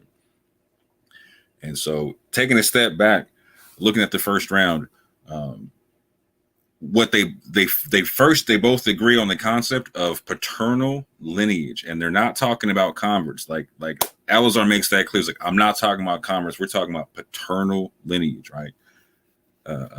Brown agrees. You know what? I'm happy to do this via the paternal lineage route. No worries, right? So they're both starting from that concept. So now we got to find out who's in their premises. Who's giving you a model you can check and that you can follow in terms of how do we determine the paternal lineage based upon the diaspora, right? We're Israelites in diaspora. We're claiming to be Israelites in diaspora. How do we determine how do we wind it down? Like which one is which, right? How do we determine one? So Dr. Brown says I'm going to look at genetics. I'm going to look at language, and I'm going to look at culture. Genetics, language, and culture. Al-Azhar says, I'm going to look at the curses. Genetics, language, culture versus the curses. So we're going to see how this shakes out throughout the debate. What's a more viable way of being able to determine an ancient group of people, a descent to an ancient group of people? And right now, I kind of got it as a wash or whatnot, because right now they're just laying down their premises. I don't even worry about that. Like when people lay down their premises, I worry about how they actually stand on it and prove their stuff, right? What's interesting is that in part of Brown's premise, he's basically laying out, he lays down, he goes to the Native American thing and breaks down on a genetic level. He says it real quick. He explains that they got the wrong DNA for the wrong place at the wrong time. That they're in America way before Israel even becomes a nation in the Middle East. And then breaks down the fact that they don't have continuity in having one genetic haplogroup or whatnot in paternity or whatnot, right? And so that's something that's interesting to point out, because it comes up again in the debate from Al-Azhar's side. And so it's interesting to note here. And Brown makes the interesting argument. He makes the argument of, he's basically saying, if you're claiming to be Israel, you need to have some kind of genetic continuity, linguistic continuity, and cultural continuity. So you need to be able to point to it somewhere. And Al-Azhar is making the case, you just need to be able to point to the curses. So with that, I'm going to stop my commentary, share screen one more time, and let's get it, fam. Going to enter into the first rebuttal. The way rebuttals are supposed to work, it's not supposed to be introduction of new information. It is supposed to be a response, follow-up to what has been presented thus far. That's the way rebuttals are supposed to work. So we have two of these back to back. Of course, Dr. Brown goes first, Al-Azhar goes second. And so it's 20 minutes total, 10 minutes each. So Dr. Brown, are you ready for your 10-minute rebuttal? Just a minute. Let me set this timer. I'm going to change it from 17 to 10. I'm going to start as soon as you start speaking, and then I will mute myself. Go ahead, your first rebuttal. All right, boy, I'm really disappointed. It even gets into personal attacks. You see him shuffle. Al-Azhar, I thought you were going to stay higher than that. I encourage you to do so, because all it does is disqualify your position. I conceded nothing, forfeited nothing. And in point of fact, some of the points you make are bizarre beyond belief. Let's start with Harry Abramson. You completely misrepresented what he said. He did not say that the Jews go back to Onkelos, a convert, and the source from Jewish Virtual Library didn't say that either. He said this can be traced back to Colonibus in Italy. And then if you look to Harry Abramson, his most recent videos, you know that he says that the most recent major studies just from the end of last year, so absolutely up to date, have been released. All right. And this is by a large team of geneticists. They have said, yes, we can trace these people back to Italy in the 1st century, and then we can trace them genetically back to ancient Middle Eastern people. What you said about so Onkelos is a name similar to Colonimus. That's all it is. It's not saying it's the same descent. All it's saying, where we find the name Colonimus earlier, there's a similar name to it in the Talmud, but others have different names for it. He's not tracing it back. You completely misrepresented what he said. Folks, check the sources. And you want to see if Harry Abramson agrees with all this, or actually absolutely not. And by the way, when I said Hebrew Israelites, I'm talking about One West, those in the 90s identified actually as Black Hebrew Israelites. Just for clarity, I'm not speaking of all Hebrew Israelites, because I know many of you have the sense to completely reject the bogus chart. I didn't mention the Igbos specifically, but remember, if what you're saying is true, if what Al-Azhar is saying is true, then the chart cannot possibly refer to legitimate children of Israel, because God said you'll be left scant, few in number. All right, not 400, 500, 600 million, whatever the total number would be. That alone disqualifies it. Absolutely 100%. Let's hear a specific response to that. Also, oral traditions were mentioned, right? Like the Lemba people. They're in South Africa now, Bantu-speaking background Lemba people. They had a tradition that they came from ancient Israel, and the Buba clan, particularly among them, that they were of priestly descent. And here's what DNA found. DNA found that a large percentage of their men, because it is paternal, is through the father that priestly descent is made, that a large percentage of the men had this one chromosome that was unique. And they also did a survey of Jews who, through tradition of the centuries, have said, yes, last name of Cohen, things like that. They trace themselves back to the ancient priestly tribe and priestly family of Aaron. And when you actually go through it, what do you discover? That over 50% of Ashkenazi Jews and Sephardi Jews who identified as Kohanim have the same priestly gene as do the Lemba people. How does that happen? Because genetics can tell you certain things very, very clearly and can point to common origins in the Middle East. Again, you want a list of geneticists. This is the list I was looking for. This is on the most recent study. Some of the premier geneticists in the world. I can put it up for you. It's too much just to grab in 1 second. Take me all day to read it. Some of the most prestigious folks in the world have said, yes, we can trace Jews back very accurately now, Ashkenazi Jews very accurately to an ancient Middle Eastern heritage. Here's the other thing DNA can tell you, that the Ashkenazi Jews have things in common with other Middle Eastern Jews as opposed to with other Europeans on a higher level. Genetics can tell you that. So what genetics can tell you is very important. As for linguistics, the Hebrew language has been passed on through the centuries. The Mexicans have not been using it. The Haitians have not been using it. The Native Americans have not been using it. That's not who's been using it. The people who have been using it know how it's pronounced, know how it's been passed on. You have a completely butchered, manufactured version of Hebrew that is being used, LQ, right? Completely bogus. You can't even, how can you trust the people who can't even pronounce the language or come near a proper pronunciation of it, can't even recognize a mater lectionis, a mother of reading, a vowel letter, and make it into a consonant? How can you trust them to have other authentic truths? The fact is, there is nothing to connect the peoples of these specific tribes, zero, except some bizarre taking a verse out of context to connect them to anybody on the 12 tribes chart. Let me go back to the PowerPoint if I can. Can we put that back up, sir? Just give me a second while, Brother Berean, can you get my PowerPoint back up? Are we able to put the PowerPoint back up? Are we able to put the PowerPoint back up? Okay. Well, tell you what, give me just a couple extra seconds because we didn't get that. I'll just go back. I'll pause for 10 seconds. All right. So, all right, we're good. I'll just read these things. I'll just read these things myself then. So Dr. Paul Wexler and some other Tel Aviv University professors were mentioned. Their views have been thoroughly discredited by a wide range of scholars, and that is commonly known. So the idea that Ashkenazi Jews are actually converts of the Khazars, which is another theory that comes up. At most, a small amount of them may have converted Khazars, and then they've been lost through history. 2 centuries later, the Spanish Jewish rabbi Chasdai Ibn Shafrut sent emissaries to inquire if the story was true.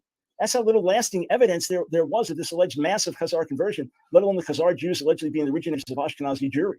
And it should also be pointed out that the Khazar kingdom appears to have been destroyed by 1000 AD with no mention of Jews in that region after that for 400 years. And then linguistically, there is absolutely no linguistic connection between the Khazarian people who spoke a Turkic language, which is what Dr. Paul Wexler was trying to argue, and Ashkenazi Jews whose first language, Yiddish, is very close to German. Yiddish linguist and onomastic expert Dr. Alexander Bieder has stated the corpus of personal names and surnames borne by Jews in Eastern Europe during the last 6 centuries, as well as the Yiddish language as a whole, do not contain any link to Khazaria. Check the scholarly literature on it. Dr. Bieder has followed, not Dr. Wexler. And as for linguistic reputation, in the Jewish communities of Eastern Europe over the past 6 centuries, not a single Turkic name can be found in documents listing Jewish names. Even in documents from the 15th and 16th centuries dealing with Jews who lived in the territories of modern Ukraine and Belarus, no such names. And there is no connection genetically between Ashkenazi Jewish DNA, and Turkic Khazarian DNA. So when you dig a little deeper, you hear these bombastic claims being made. Yeah, let's put the PowerPoint down. I'm not actually using that, so thank you. You can remove that. PowerPoint down, please. Yeah. I didn't even know it was up. I was just reading from those other slides. So sorry if there was anything confusing there. But in point of fact, this is really simple. You look at the people of Haiti who are allegedly Levi. They don't observe the 7th-day Sabbath. They don't circumcise their sons on the 8th day. They don't teach Torah to Israel. Well, according to the word of God, that is their role. All right. So they are disqualified. When you go through tribe after tribe, if you go around the people of Central America, there is no long-standing oral tradition. They all come from the 12 tribes of Israel. And they are not Middle Eastern. The fact their colors are a little darker, they're not Middle Eastern. There's no equivalency there. You know what it's like? Some of the proofs that Al-Azhar is raising, it's like saying, well, my last name's Brown, so that proves I'm brown. I must be brown skinned. Or I wear a hood, so I must be from the hood. I mean, it's this kinds of ridiculous arguments that are being made. And as for people robbed and plundered, isn't it interesting that how quickly we forget that 2 out of 3 European Jews were slaughtered in the Holocaust, that 3 million out of 3 million Polish Jews were slaughtered in the Holocaust. My people, Ashkenazi, that we have been kicked out of country after country after country. Why are we back in the land? Because God in his mercy promised it, not because of us, but because of his mercy in Ezekiel, the 36th chapter, not because of our works, but because of his mercy. And hate crimes. Are you aware that religious hate crimes in America, the #1 targeted group is Jewish people? And you know what causes a lot of it? The kind of rhetoric that we hear in some of these radical Hebrew Israelite sectors. A minute 30. Trace back directly to these very things on social media and beyond. Let me also say, as for Ezekiel, it's very simple. He was to lay on his side 1 day each for the sins and iniquity of Israel, 390 years for Israel. So this is Israel's sin. He lays on the side for 390 days because of Israel's sin in the past, and Judah's sin 40 days. So the 40 years of their sin, read it, Ezekiel 4. It's not a prophecy about the suffering of African Americans in the United States. It's not related to that anymore. And if you want to find the people on the earth right now, the most robbed, the most plundered, the most attacked, that would be Christians in countries like Nigeria, where they're persecuted by the Muslim majority, or Christians in countries like North Korea, where they're slaughtered. You can't just say, well, because this fits, then we throw out the rest of history, we throw out the rest of tradition, we throw out DNA, we throw out genetics, we throw out all of that because the verse seems to apply to somebody somewhere. You can't do that. There's nothing scholastic, academic, truthful, accurate about it whatsoever. I would like to see some actual proof, not all the speculation, but some actual.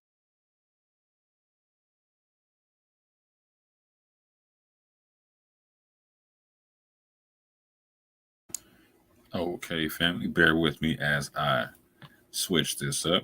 Real quick, I want to read off a comment from the sister Sharia Anaya that she put in the private chat for us when she couldn't speak. She said, Dr. Brown should have dove deeper into the migration of Ashkenazi Jewry and shown a map explaining how they piked or how they picked up Khazarian DNA via autosomes and haplogroups. Also, note the haplogroups amongst the Khazarian Empire were also diverse, just like the 12 tribes chart. 100%. Very, very interesting point. So I'm going to share my screen and get into Alizar's rebuttal, and we will get into this, fam. If you have not already, please like, share, and subscribe. And if you have not already, please let us know what you think down below and in the chat. Just making sure I got it at the right speed. Yep, let's get it. Number first rebuttal, which is the second one here, because Alizar has not went yet. You have 10 minutes, and when you begin speaking, I will start the timer and mute my microphone. The floor is yours. All right, again, I want to give all praise, honor, and glory to Yahweh Bashim Yahweh Shai. Wow. So where do I start? I personally, as a Haitian, I feel attacked.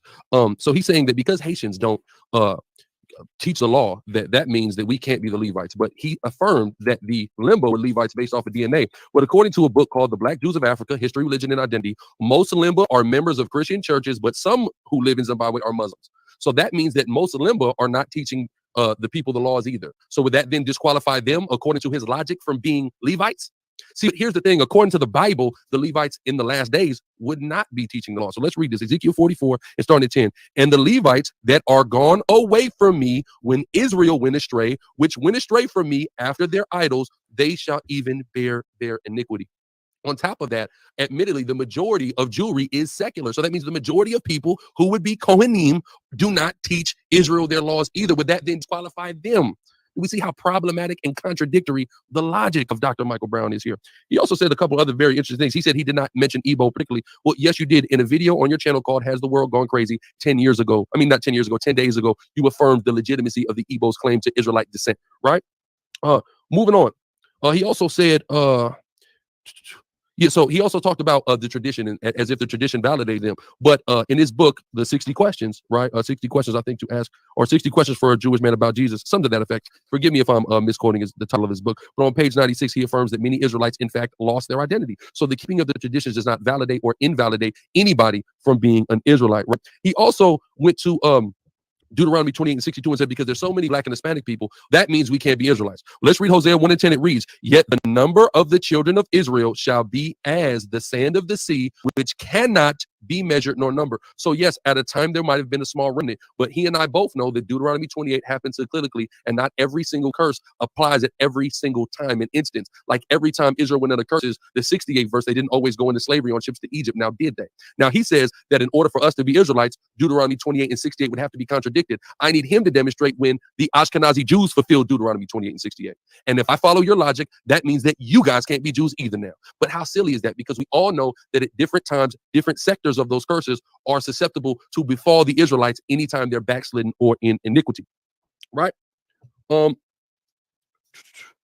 then also, I have not mentioned Khazars at all. So all that Khazar talk, he's just wasting time and beating up a strong man. I have made zero mention of the Khazars whatsoever in my argumentation. I'm actually taking a look at the research done by Ashkenazi Jewish geneticists and linguists, and we're looking at the conclusions that they are coming to. Nothing that he's saying as far as DNA actually disproves anything that I'm forwarding. He's just saying, I mean, the people who are saying we're Jews, we're related, and we have some link back to the Middle East genetically. None of that substantiates somebody as being an Israelite. I'm gonna go now back to my presentation if I could. Okay.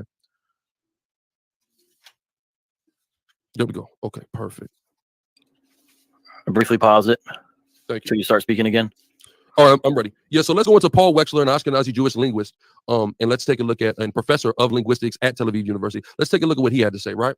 Recently, the geographical origins of Ashkenazi Jews and their native language Yiddish were investigated by applying the geographic population structure to a cohort of exclusively Yiddish-speaking and multilingual Ashkenazi Jews. GPS localized most Ashkenazi Jews along major ancient trade routes in northeastern Turkey, adjacent to primeval villages with names that resemble the word Ashkenaz. These findings were compatible with the hypothesis of an Irano-Turco-Slavic origin for Ashkenazi Jews and a Slavic origin for Yiddish, and at odds with the Rhineland hypothesis advocating a Levantine origin for Ashkenazi Jews. So the findings of this Ashkenazi Jew and the team that he went into linguistically and genetically study these people, the Ashkenazi Jews, he came to the conclusion that they actually are not from the Levant or the Middle East, and German origins for Yiddish. We discussed genetic structure of Ashkenazi Jews and their geographical origins as inferred from multiple studies, employing both modern and ancient and original ancient DNA analysis. We provide additional validation to the non-Levantine or non-Middle Eastern origin of Ashkenazi Jews using ancient DNA from the Near East and Levant. So they went and got Middle Eastern ancient DNA, and it disqualified the Ashkenazi Jews from that being their place of origin. This is an Ashkenazi Jew himself, again, who is a professor of linguistics at Tel Aviv University, right? And our results reinforce the non-Levantine origin of the Ashkenazi Jews. And again, you can go to this. This is a peer-reviewed article in the Frontiers of Genetics called The Origin of the Ashkenaz, Ashkenazic, and Yiddish. Moving on. More problems with DNA and linguistics. They're alleging their DNA haplogroups and linguistics of a Levantine origin proves they're children of Israel.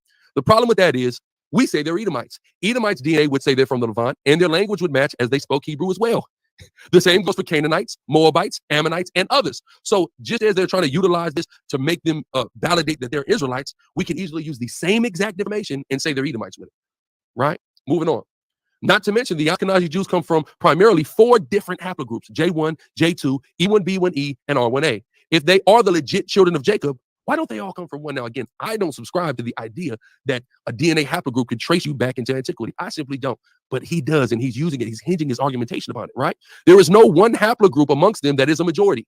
Therefore, if we just went with one of them, just one haplogroup, as being Jacob's haplogroup, the majority of them would still be disqualified from being the legitimate children of Israel. What do I mean? There was a test done in 2004 on over 400 Jews. This is the largest test study that I can find. And take a look. So if we just chose one, let's say we said E1B1B was Jacob's haplogroup, right? That means that 84% of Ashkenazi Jews would be disqualified, right? If I chose G2C, 92% of Ashkenazi Jews disqualified. J1 or J2, 81% of Ashkenazi Jews would be disqualified. Q1, 94% of Ashkenazi Jews would be disqualified, right? So on and so forth. So this alleged evidence that he has so much faith in actually totally works against him. Moving on. But let's follow Dr. Brown's logic for a second. Wash your hands, Right? okay? I'm good. I'm done. I apologize. 2 minutes and 15 seconds. I was just trying to do it early because you got a little break. I apologize. Go ahead. Thank you so much. Thank you so much. All right. So let's look at the Mexicans, because he said, ain't no way the Mexicans are Issachar. Okay, if we follow Dr. Brown's logic, a significant amount of the Mexican population belongs to the haplogroup Q, which is present in antiquity in the Levant, right?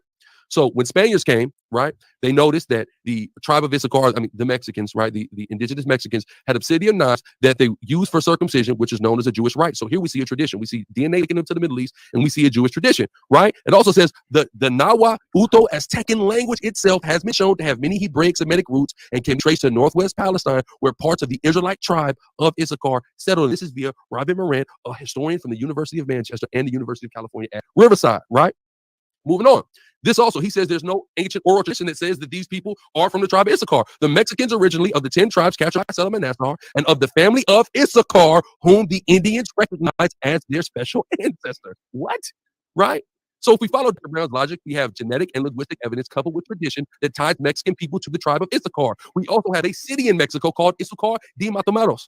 in southwestern part of Mexican state of Puebla. Puebla is Spanish for village. So basically, this place is called the village of Issachar. So that checks off the tribe of Issachar by all the standards in which Dr. Michael Brown told me to do, and it proves him and it links them directly to him genetically, traditionally, and linguistically. Moving on. 30 seconds. 30 seconds. Here we see in Deuteronomy 28:45, Deuteronomy 28:45 to 46, that the curse will be upon the Israelites for a sign forever. This will be a token, a banner, an omen, and we're going to go more into that. Most High will on my next round. All praises to Yahweh Shem Yahushua. I yield my time with that. 10 seconds.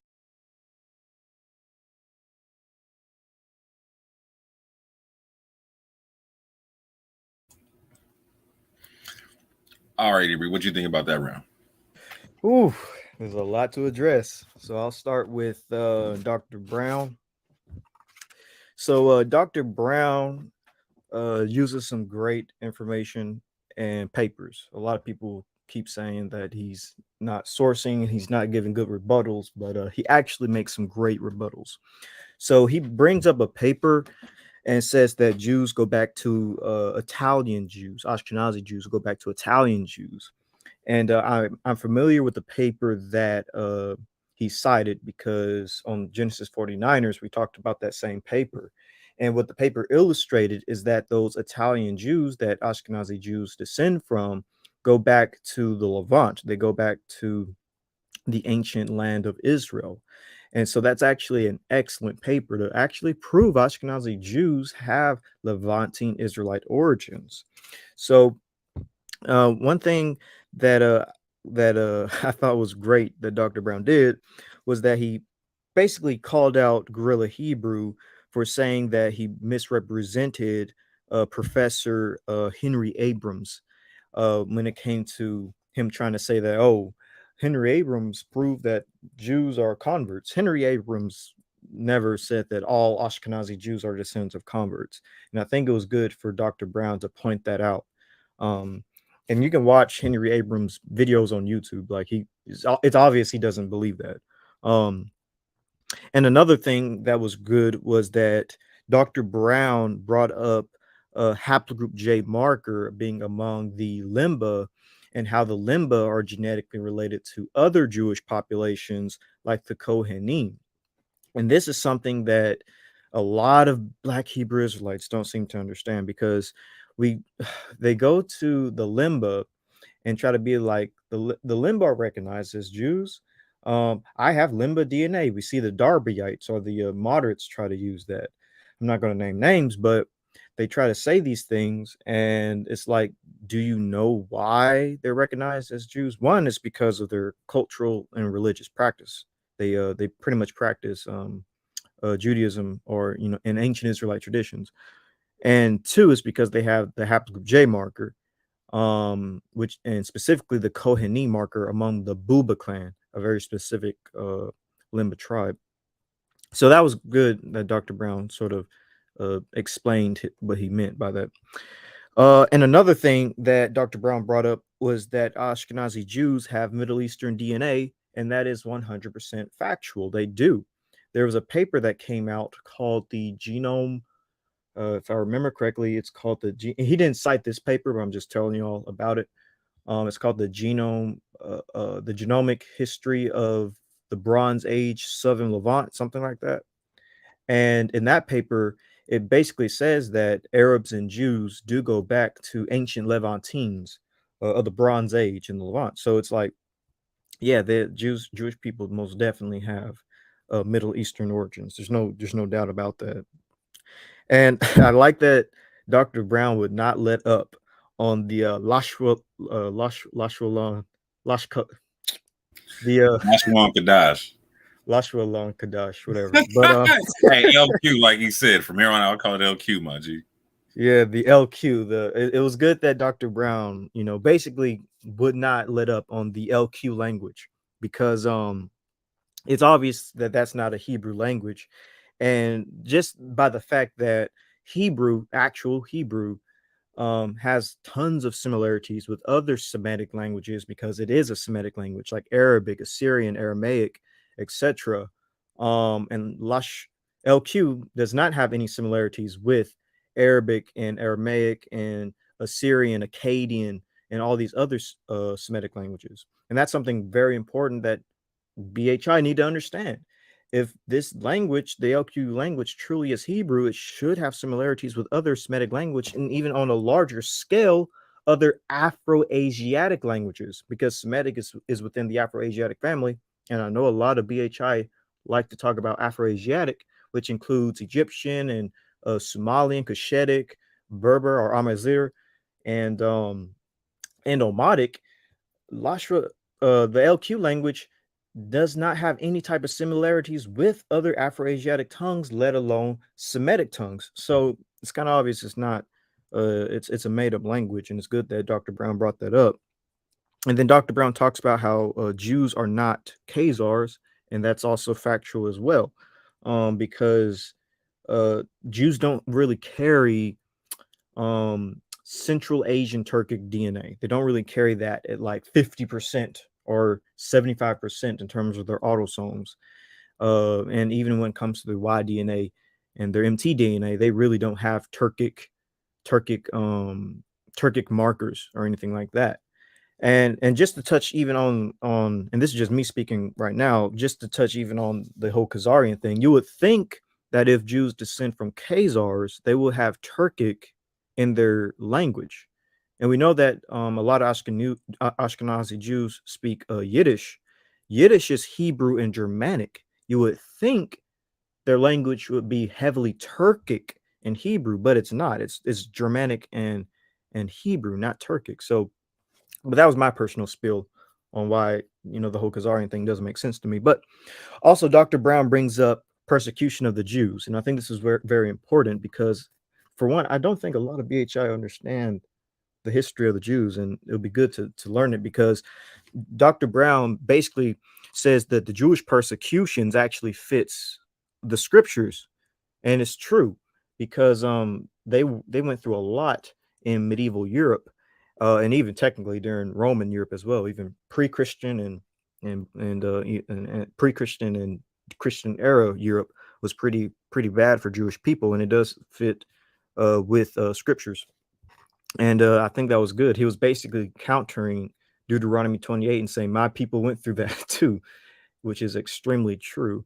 And you don't even have to just go with the Holocaust. I know that's the easiest thing to go with, but there's tons of other historical atrocities that the Jewish people have gone through, which can easily fit Deuteronomy 28, if you want to be fair.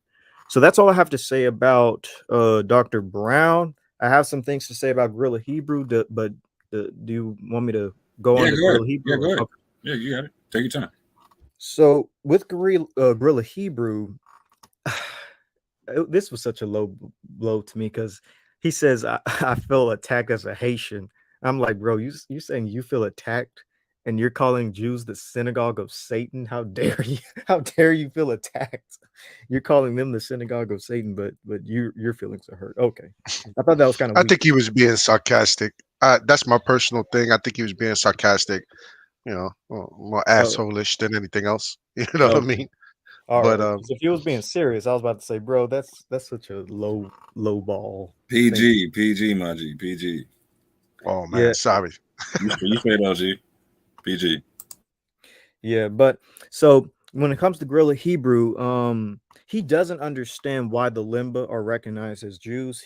Guerrilla Hebrew brings up that Dr. Brown had made a video on the Limba confirming that they are Jews, and Guerrilla Hebrew tries to use that as a gotcha moment.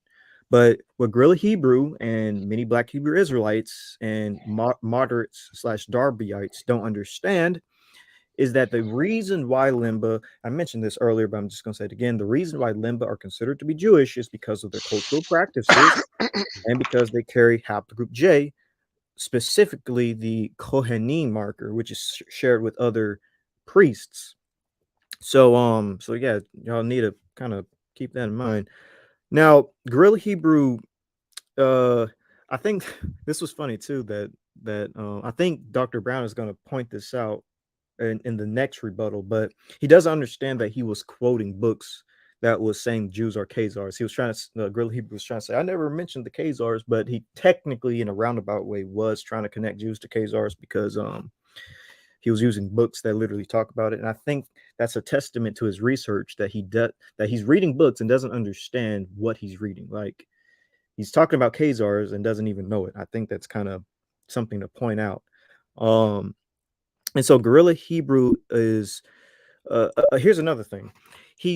He uses DNA to try to demarcate the Jewish people, but also tries to use DNA to try to make himself an Israelite. And I think that's kind of obviously contradictory and hypocritical.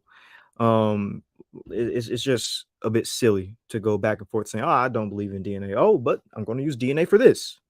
And so that kind of goes into my next point. He says, Guerrilla Hebrew says that the Jews have multiple haplogroups. He, as a matter of fact, more, if you can you pull up Guerrilla Hebrew's little chart that he had of the multiple haplogroups that the Jews have? So Guerrilla Hebrew says that, they have haplogroup U1B1B, and they have haplogroup R1A, haplogroup R1B, haplogroup Q1B, etc. And if you can pull that up more, I just want the people to see that, because I'm going to bring something else out here in a second. But when it comes to the multiple haplogroups that the Ashkenazi Jewish people carry, what Guerrilla Hebrew doesn't understand is that when it comes to his 12 tribes chart, the same logic can be applied. The 12 tribes chart will have just as many haplogroups on it as the Ashkenazi Jews have. So this leads to my next point. Guerrilla Hebrew says that Mexicans carry haplogroup Q. Guess what? So do Ashkenazi Jews on his chart. You can see right there, Q1B at 5.2%. And so this is how Guerrilla Hebrew technically loses the debate. I mean, he loses it in multiple different ways, but with Guerrilla Hebrew saying that Mexicans carry haplogroup Q, Ashkenazi Jewish people also carry haplogroup Q. So that means those Ashkenazi Jewish people with haplogroup Q are indeed Israelites. Therefore, he lost. He lost the debate by saying that, by bringing that up. So yeah, there are apparently Ashkenazi Jewish people that are Israelites by that logic. Now, here's another thing. When it comes to the haplogroup Q, because I don't know why he focused on that in this section of the debate, but African Americans do not carry haplogroup Q in majority. And on the 12 tribes chart, African Americans are supposed to be Levites, they're supposed to be Judeans, and they're supposed to be Benjaminites, 3 tribes of Israel. African Americans are supposed to be on the 12 tribes chart. We don't carry haplogroup Q. African Americans carry E1B1A at around 60%. So this is where a lot of his logic is starting to break apart. And that's why I said, like, a lot of the stuff he said is actually hypocritical. And here's another thing. Mexicans do not carry haplogroup Q. That's what Guerrilla Hebrew said. They don't. Most Hispanic people actually descend from Western Europeans. Specifically, most Hispanics descend from Spaniards, Spanish people. Because as we all know, the conquistadors came from Spain, went into South America and ravished the women, the Native American women. They had a lot of kids, and these Spaniards would have carried R1B. And this is the highest haplogroup among many Hispanics. A lot of them carry R1B, which, as y'all can see on the screen, Ashkenazi Jews carry R1B at 10%. So again, in a roundabout way, Guerrilla Hebrew in many different ways is validating Ashkenazi Jewish people, because a lot of the haplogroups that the 12 tribes chart has, those same haplogroups is shared by Ashkenazi Jews, like Q1B, R1A, and R1B, and even E1B1B. So it's just kind of silly how he's validating the Ashkenazi Jews and doesn't even understand that he's doing that. It's crazy. But that's all I had. Yeah, I want to illustrate what you're talking about right quick, just so people can kind of see. Hold on.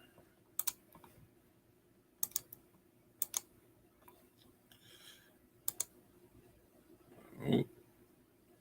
Trying to invalidate them, and he's actually validating them. It's just funny. But this is what happens when you try to create a narrative. Okay, you got it. Yeah. So, how many different haplogroups do African Americans carry? Oof, that looks like like over 10 haplogroups. Or wait, no, it says 18. Okay, never mind. 18 different haplogroups. Yeah. Like, my G, how many of these different haplogroups do Ashkenazi Jews also have? Ashkenazi Jews have literally those exact same haplogroups. Okay. So that means if African Americans are Israelites and they carry the same haplogroups as Ashkenazi Jews, then by default that makes Ashkenazi Jews also Israelites because they would be our literal relatives. So what you're saying is Alazar's lucky that well, no, there was pushback on. I wouldn't even say that, but like, so, but one of the things we talked about a lot amongst our group was the fact that Dr. Brown was not as eloquent in terms of the DNA as we would have liked in terms of pointing stuff like this out. He quickly pointed to stuff, but didn't emphasize the things, right? But again, this is what you call special pleading in debating. It's a logical fallacy to where Alazar is trying to apply something to his opponent that he does not want applied to himself. Oh, by the way, so what's the majority haplogroup on this for African Americans, Zebri? The majority haplogroup of African Americans is E3A, also known as E1B1A, at 60%. What's Alazar's haplogroup? Alazar Gorilla Hebrew has Y-DNA haplogroup R1b, which is shared by mostly Western Europeans. I say R1A because he ain't showed it, but we know R1. Oh yeah, R1A. Now that's just me, right? I say he got that little sliver of yellow. Maji say he got the big sliver of yellow, right? So right off rip, so he's saying Igbo DNA, which we know they carry majority haplogroup E1B1A, right? He's talked about the Limba. We know they can majority carry haplogroup J, right? That's 2. He just brought up haplogroup Q. That's 3 right there, and we know my G is R1, right? So that's 4, right? So he's not even he's not even amongst the majority. Like, so his whole argument was that you had to be amongst the majority of the haplogroup, right? Like your haplogroup had to be the majority of the group you're talking about, right? At least the majority, if not the totality, right? That was his argument. He's not even part of the majority haplogroups of African Americans. Q's not part of the majority amongst the African Americans and whatnot. And wait a minute, doesn't Alazar Gorilla Hebrew, doesn't he claim to be from the tribe of Levi? Yes, sir. Aren't the Levites supposed to be African Americans? Yes, sir.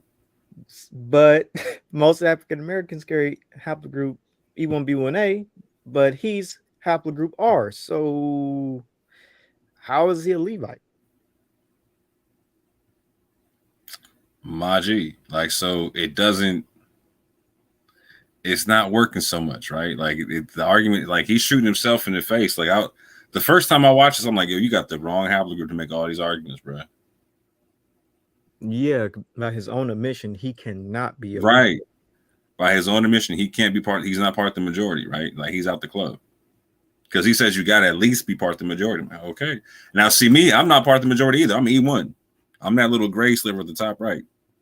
No, on the left side, the top right. Like there's a little bit there.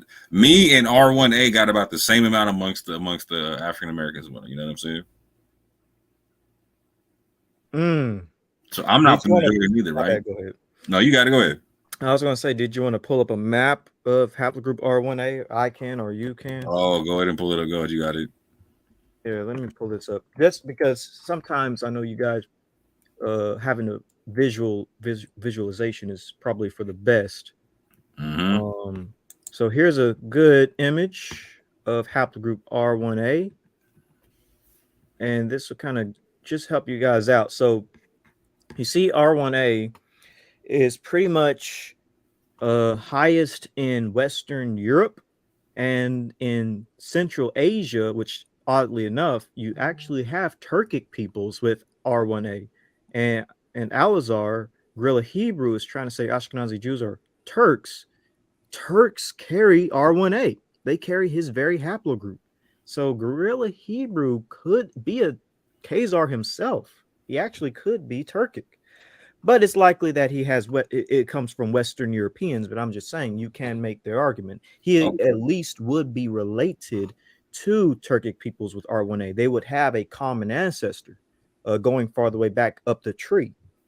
And you can also see it in. Go ahead. No, you got it. I was gonna say, do you have R1B lined up as well? I don't have to pull that up here in a second. I'll pull it up. You got it. Okay. You going to rock? You got it. You see R1A also in northern India. And the reason why R1A, because you see it pretty high in India right there. Let me zoom in for y'all. The reason why R1A is very high in India is because of a very famous event known as the Indo-Aryan invasion. It's believed that the R1A swept through India around the time of the Aryan invasion, kicking a lot of the Hindus or the well, not Hindus at the time, it would have been the Dravidians, pushing them further south. So what Guerrilla Hebrew has is a very Indo-European haplogroup with no shadow of doubt. Now you do see it in the Middle East, but it's very low in the Middle East, at around 2% through 10%. You see in that light shade of purple, that's around 2 through 10%, and in some cases it's like 0 to 2%. But it's highest in these places historically known for Indo-Europeans, like right here, 50 to 100%. We already know that in places like I believe this would be like Germany and maybe Sweden and Ukraine and Poland and places like that, historically Indo-European. Places like Kazakhstan and Uzbekistan and Pakistan and northern India, historically Indo-European. These would be Aryans over here specifically. So it's like his haplogroup is very, I know I'm repeating myself, but it's very European. And there's nothing wrong with that. There's nothing wrong with descending from Europeans, but he has so much hatred for the very people that he is. And that's just hypocritical and kind of silly. But you can go ahead more if you ready. Yeah, I'll share my screen. We might have to actually do a show on the history of R so y'all can kind of know. All right, there we go. So this is R1B. This is if we say he got it from West Africans that carry R1B and whatnot, right? Because that's going to be his claim, is that he gets it from his Haitian father, which is very, very possible, because that would mean that he's most likely like Fulani or Hausa or something of that nature. Which again, that's very viable in terms of the slave trade and where people were taken from and where they went. But Chaddick. Go ahead. I say, yeah, Chaddick. Yeah. So Ibri, you want to break this down right quick or no? Yeah, I can break that down. So R1B, just like R1A, and by the way, if y'all don't know, those are like they're kind of like brothers. So you can see that it has a very high distribution. Technically, its highest distribution is in Western Europe. You see it in Spain, France, the UK, Ireland, Scotland, Britain, and you see it in Scandinavia and places like that. So you're saying all the places that the slave owners originated? Yes, a lot of most, I guess you could say, white Americans. Most of them carry R1B by majority. And that makes sense because white Americans come from Western Europe. So you can see it also in Central Asia and places like that. And R1B, just like R1A, are Indo-European without a shadow of a doubt. They descend from the Yamnaya, which is a Proto-Indo-European peoples from modern-day Ukraine, or the Pontic Steppe, and they migrated to Western Europe during Bronze Age migrations. So it is, if he's R1A or R1B, he'll definitely be of Eurasian ancestry, Indo-European ancestry. Because even the people with R1B in Africa, because yes, you do have R1B in Africa, but those R1Bs in Africa are Eurasian peoples that went into Africa. R1B didn't originate in Africa. These were Eurasian migrations heading into Africa and mixing with African peoples and joining their tribes. So, yeah. As a matter of fact, I might be able to pull up a map of the Yamnaya expansion, and then we can probably like end it there because it's probably beneficial for y'all to kind of know Naya expansion, for y'all to know where his haplogroup comes from and like how it's spread about and stuff like that. So I'm gonna pull this up, and then we can get back to it. Yeah, I guess you could explain to them also how the Yamnaya expansion is, they could pretty much look at how the Bantu expansion went. So, when you think of the Bantu expansion, it would be, more or less the same thing for the Yamnaya across from the steeps across Central Asia into Eastern Asia. So Eastern Europe and into Western Europe. Mm-hmm. Yeah, sure thing. And I have a image. Yeah, this is good. This works. Let me make this. Let me blow this up for y'all, and then we can get started here. Hold on. And again, I just want to show y'all just a visualization of this, of GRLA Hebrew's ancient forefathers, his actual ancient forefathers. All right. So I'm gonna share my screen right about now. So this right here is the Yamnaya expansion. Like I said, it's in the Pontic Steep. And this was around 4000 BCE. And you see the Yamnaya, ancestors of Proto-Indo-Europeans. From them would come people like the Iranians. You see right here in purple. You see the Vedic culture, which are technically Indo-Aryans. And I talked about how R1A kind of traveled into India. You also have the Mitanni, Indo-Europeans, Anatolians, like the Hittites, Greeks, the Bell Beaker culture, the corded wire culture, Balto-Slavic peoples. This is the Indo-European migration in the Bronze Age. Compare this to the Proto-Indo-European expansion of haplogroup R. It basically fits the exact same thing.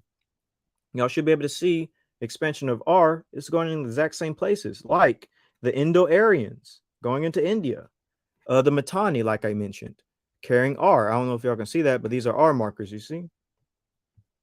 And going into places like the Balkans, going over here into Western Europe. So haplogroup R pretty much overlaps with the Proto-Indo-European migration. These would be the ancestors of Alazar, of GRLA Hebrew. He is of Indo-European ancestry. Again, there's nothing wrong with that. I think you should be proud of it and learn a little bit more about it. So yeah, that's all I have. If you want to. So what you're saying is, Ibri, in another roundabout way, is that your man is more closely paternally related to Proto-Indo-Europeans than he is to African Americans. Correct. He is more genetically related to Indo-Europeans than African Americans. Yes. Wow. All right. Let that one sink in, fam. And I would also say he's more related to Ashkenazi Jews with haplogroup R than he would be to the African Americans who do not have haplogroup R on his chart. Yep. So do me a favor, fill in for like 60 seconds. I gotta go grab somebody right quick. I'll be right back. Someone made a funny comment. So somebody said, so basically GRLA Hebrew and Dr. Brown could be uncle and nephew, and that is exactly correct. Go ahead. Did you say No, something? I was just saying facts. That's yeah. Yeah, that's facts. That is facts. Like literally, if Dr. Brown carries haplogroup R and if GRLA Hebrew carries haplogroup R, they would basically they would be relatives. They would be distant cousins. Paternally. And that it would be like Dr. Brown is GRLA Hebrew's grandpa or something, arguing with each other. Y'all not gonna do Dr. Brown like that. He's an honorary YAP member. We're not doing that. But Guerrilla Hebrew would at least be related to, Western Europeans. But yeah, y'all should everybody in the chat, when y'all get a chance, look into the Yamnaya. Let me go back so y'all can see how it's spelled. But Yamnaya, Yamnaya, the Yamnaya culture. And basically, like I said, this is the culture of Proto-Indo-Europeans. They were a horse-riding people, and they were the ones who invented the wheel and who traveled the plains of Eurasia, going all throughout Eurasia, as far as Western Europe and Britain, to as far as east as India. And this is why you see a lot of actually, let me pull up the map of Indo-European languages. And this would probably help. Yeah, the invention of the wheel is what really helped them expand, their expansion throughout the Pontic Steep and throughout the area. The horse riding, the horses and chariots and stuff. So it makes sense. Exactly. Also, we got to be careful. You might take Yamnaya, being that Yah's on the end of it, and claim that the children of Yah. Hey man, he's gonna be like the people over in Israel saying the R1B is the Israelite lineage. You know what I'm saying? Well, there actually is a guy. Yeah, that's what I'm saying. Okay. But so Morris back. I'm just gonna say this really quick, that here's just the expansion of Indo-European languages, like Persian and Hindi, Russian, Spanish, French, German, English, and the expansion of the are places where you see Indo-European speakers just happens to fit perfectly with distribution maps of like haplogroup R. I'm just going to go back to R1A just to show y'all it's a perfect overlap. Like it's unshadow of a doubt that haplogroup R is Indo-European. It's hard to break that link. But anything you got to say, Orthodox More? Yeah, so I'm definitely gonna say this is the first, like, I'm gonna say that I believe that Alizar landed some very solid punches in this round, right?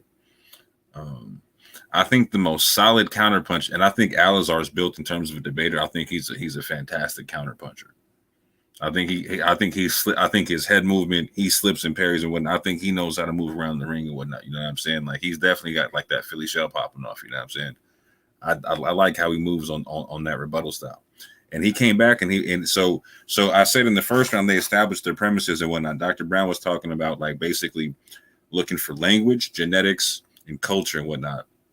And Alizar was establishing that he was going to look for the curses and whatnot. And this round, he tried to do his best, Alizar, to meet Dr. Brown on what he was saying, meeting him with language, genetics, and culture, and whatnot. But I don't think that his arguments really stuck. So he brought out one person talking about like the something in the Nahuatl language, linking back up to Middle Eastern languages and whatnot, but didn't demonstrate it in any way, shape, or form. Didn't even show any links. He just has one guy saying so, right? That's not demonstration in any way, shape, or form, right? He brought up genetics and whatnot, and again, he's showing a very confused concept of genetics or whatnot, in terms of how he's understanding how the haplogroups work, in terms of how he understands how autosomal works, in terms of understanding how he's shooting himself in the foot to where like he doesn't belong to part of the majority haplogroup of African Americans and whatnot. Therefore, he definitely can't be Levi. He definitely can't be Judah. He definitely can't be Benjamin at that juncture, right? It's not possible, right? So he doesn't understand how he's cutting his nose to spite his face with his own arguments. But what I loved was he came back and told Dr. Brown, like, what you talking about? He's like, what you saying that we got to be teaching the Levitical structure and all that kind of stuff in the laws, and that and third, like, why is that a market of things? Like the scrolls say we wouldn't know about it. He's like, and then he went straight to the limb. He's like, the limb are mostly Christian and Muslim. He's like, they ain't teaching the law, statutes, and commandments of Moses and whatnot. I was like, yo, that's a fantastic point. And here's where I think you get to see a divergence in views in terms of how they look at the scrolls or whatnot, right? So you're seeing one person saying like, oh yeah, you're supposed to be able to keep the continuity going, and the other person's point out, well, the scrolls are going to talk about the fact that we lose continuity. So what are you talking about? And then you see this concept of like, oh, we're supposed to be small number. Oh, we're supposed to be great number. What you talking about? It's a very. I hope they actually have a secondary debate where they talk about their views on eschatology. I think that would be fantastic for the people. And if y'all are hearing me, I hope y'all set that up. Dr. Brown, Alizar, Vocab, please set that up, because I think that would be fantastic, right? Because I think that really comes into play on how you see the arguments playing out and whatnot, right? I thought that was a very solid two counterpoints by Alizar. One, no, we can lose continuity, fam. What you talking about? Like I definitely agree with that, right? And again, I definitely liked how he brought out the concept of being larger in number, because again, now he's getting into eschatology and whatnot, right? I like this, right? And so they're both bringing out, Dr. Brown and Alizar bringing out 2 points that now need to be further delved into and looked at, right? So Dr. Brown keeps harping on the they'll be smaller number, and Alizar's bringing up, no, we're going to be larger number. So now I want to see how they battle that one out, like break that one down in the scrolls. Like how's that working out for you? You know what I'm saying? I don't feel like they've really fleshed that one out so far, and I'm going to look into the debate further to see if they do it. And if they don't, they really need to hash that one out in a secondary debate.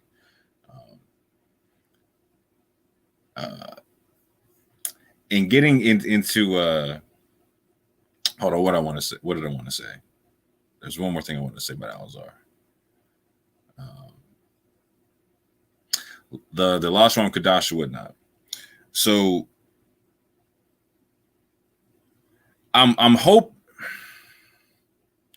I think that Dr. Brown adequately made the point that there's no connection to any ancient Hebrew and whatnot.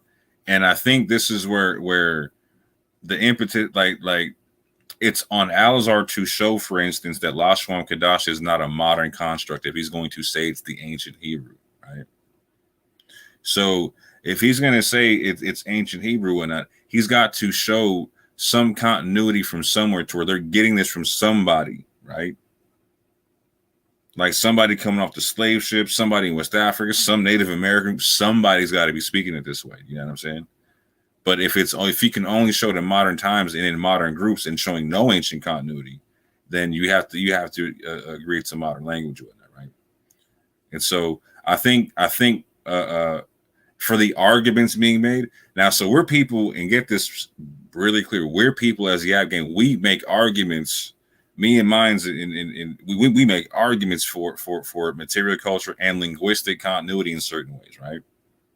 So I'm not saying that you can't make that argument. I'm saying that via the LQ argument, it's not standing up to scrutiny in so far in this debate. So I'm giving that one to Dr. Brown or whatnot. The cultural continuity, I'm gonna keep it a buck. I'm giving that one to Alizar. I got a 1-1 right now, right? Now when it comes to genetics, so Dr. Brown is making an argument, and I really wish, this is where I believe that the genetics becomes a wash, right? The genetics becomes a wash in this sense, because Alizar, he brings up a point in the fact to where like there is no patriarchal DNA that you're going to go to. There is no patriarch's Y DNA that you can find, right? He doesn't say it like that, but YAP gang knows that's what he's referring to, right? When he's saying that there is no gene to go look at, right? We know that the geneticists are saying that there is no ancient sample that we found whose DNA we tested and whose haplogroup we have, right? We don't have that one for any patriarch. Agreed with that, right? But that's for both sides, right? So on that level, it's a wash. But here, this is where I'm saying that Brown wins this argument when it comes to the genetics and whatnot, is because he at least proposes a model, right, in terms of being able to postulate some level of a connection and whatnot. So he's saying He's not just saying having Y DNA or autosomal DNA that goes back to the Middle East. He's saying having DNA that goes back to the Middle East, having the cultural connection, and having the language, right? And so when he's making that argument, he's saying, no, you don't just use the DNA by itself. You use the DNA with material culture. I think that's proving out to be way more of a sound argument so far, right? Because Al-Azhar is not able to differentiate. So again, once Dr. Brown talks about the concept of the curses applying to the Ashkenazi Jews as well, now the one differentiator that Al-Azhar has, that's not standing up to scrutiny. Because okay, when you have two groups that say the curses apply to them, how do you differentiate from there? And Dr. Brown is saying from there, now we go to material culture. Now we go to culture, language, genetics, and whatnot. And so he's able to say, like, my people have all that, and you're saying that you have none of that. For me, that becomes an L. Like, you got to hold that L, my G, or make a better argument at that juncture. So right now, I'm giving the debate to Dr. Brown, and I got to see going forward if Al-Azhar substantiates his argument any better. Sister Shari, is there anything you wanted to say? I noticed you had some comments in the back chat that you didn't get to touch on when you came on last. If you got time to speak on it, please go ahead. If not, no worries, we can move on. Yes. I wanted to point out that Al-Azhar used the source relating to the Yiddish language by Aaron Elhike, and many scholars disagree with Aaron Elhike's assessment. And I really would have liked if GRLA Hebrew, which I don't anticipate that he would have anyway, just because he's building a narrative. But I really would have liked if he would have fleshed that source out much more, because it's not entirely saying what he think it's saying. And I find it ironic that he brought up language, because he doesn't want to tackle his own language that he promote, LQ. He's doing the whole, I can do this to you, but you can't do this to me thing. And I felt like that's not very smart when dealing with Dr. Brown. Also, I wanted to ask GRLA Hebrew, does he understand that also that languages can be adopted? Cultures can also be adopted? He could have also made that point when he was rebutting Dr. Brown, like you mentioned, when he pretty much used his own Dr. Brown's own words against him in his book, when he was talking about the lost culture and languages and etc. I really like that as well, that GRLA Hebrew did that, and I think he should also added on top of that languages and cultures could be adopted, and that would have been even more of a slam dunk on that point. And so also, GRLA Hebrew brought out that he believed that the curses fall on Israel every time they backslide, and I like that he made that point as well. Yeah, I did too. I would have to. Oh, go my fault. You got OG. Go ahead. I'd have to agree with Sister Shari on those points.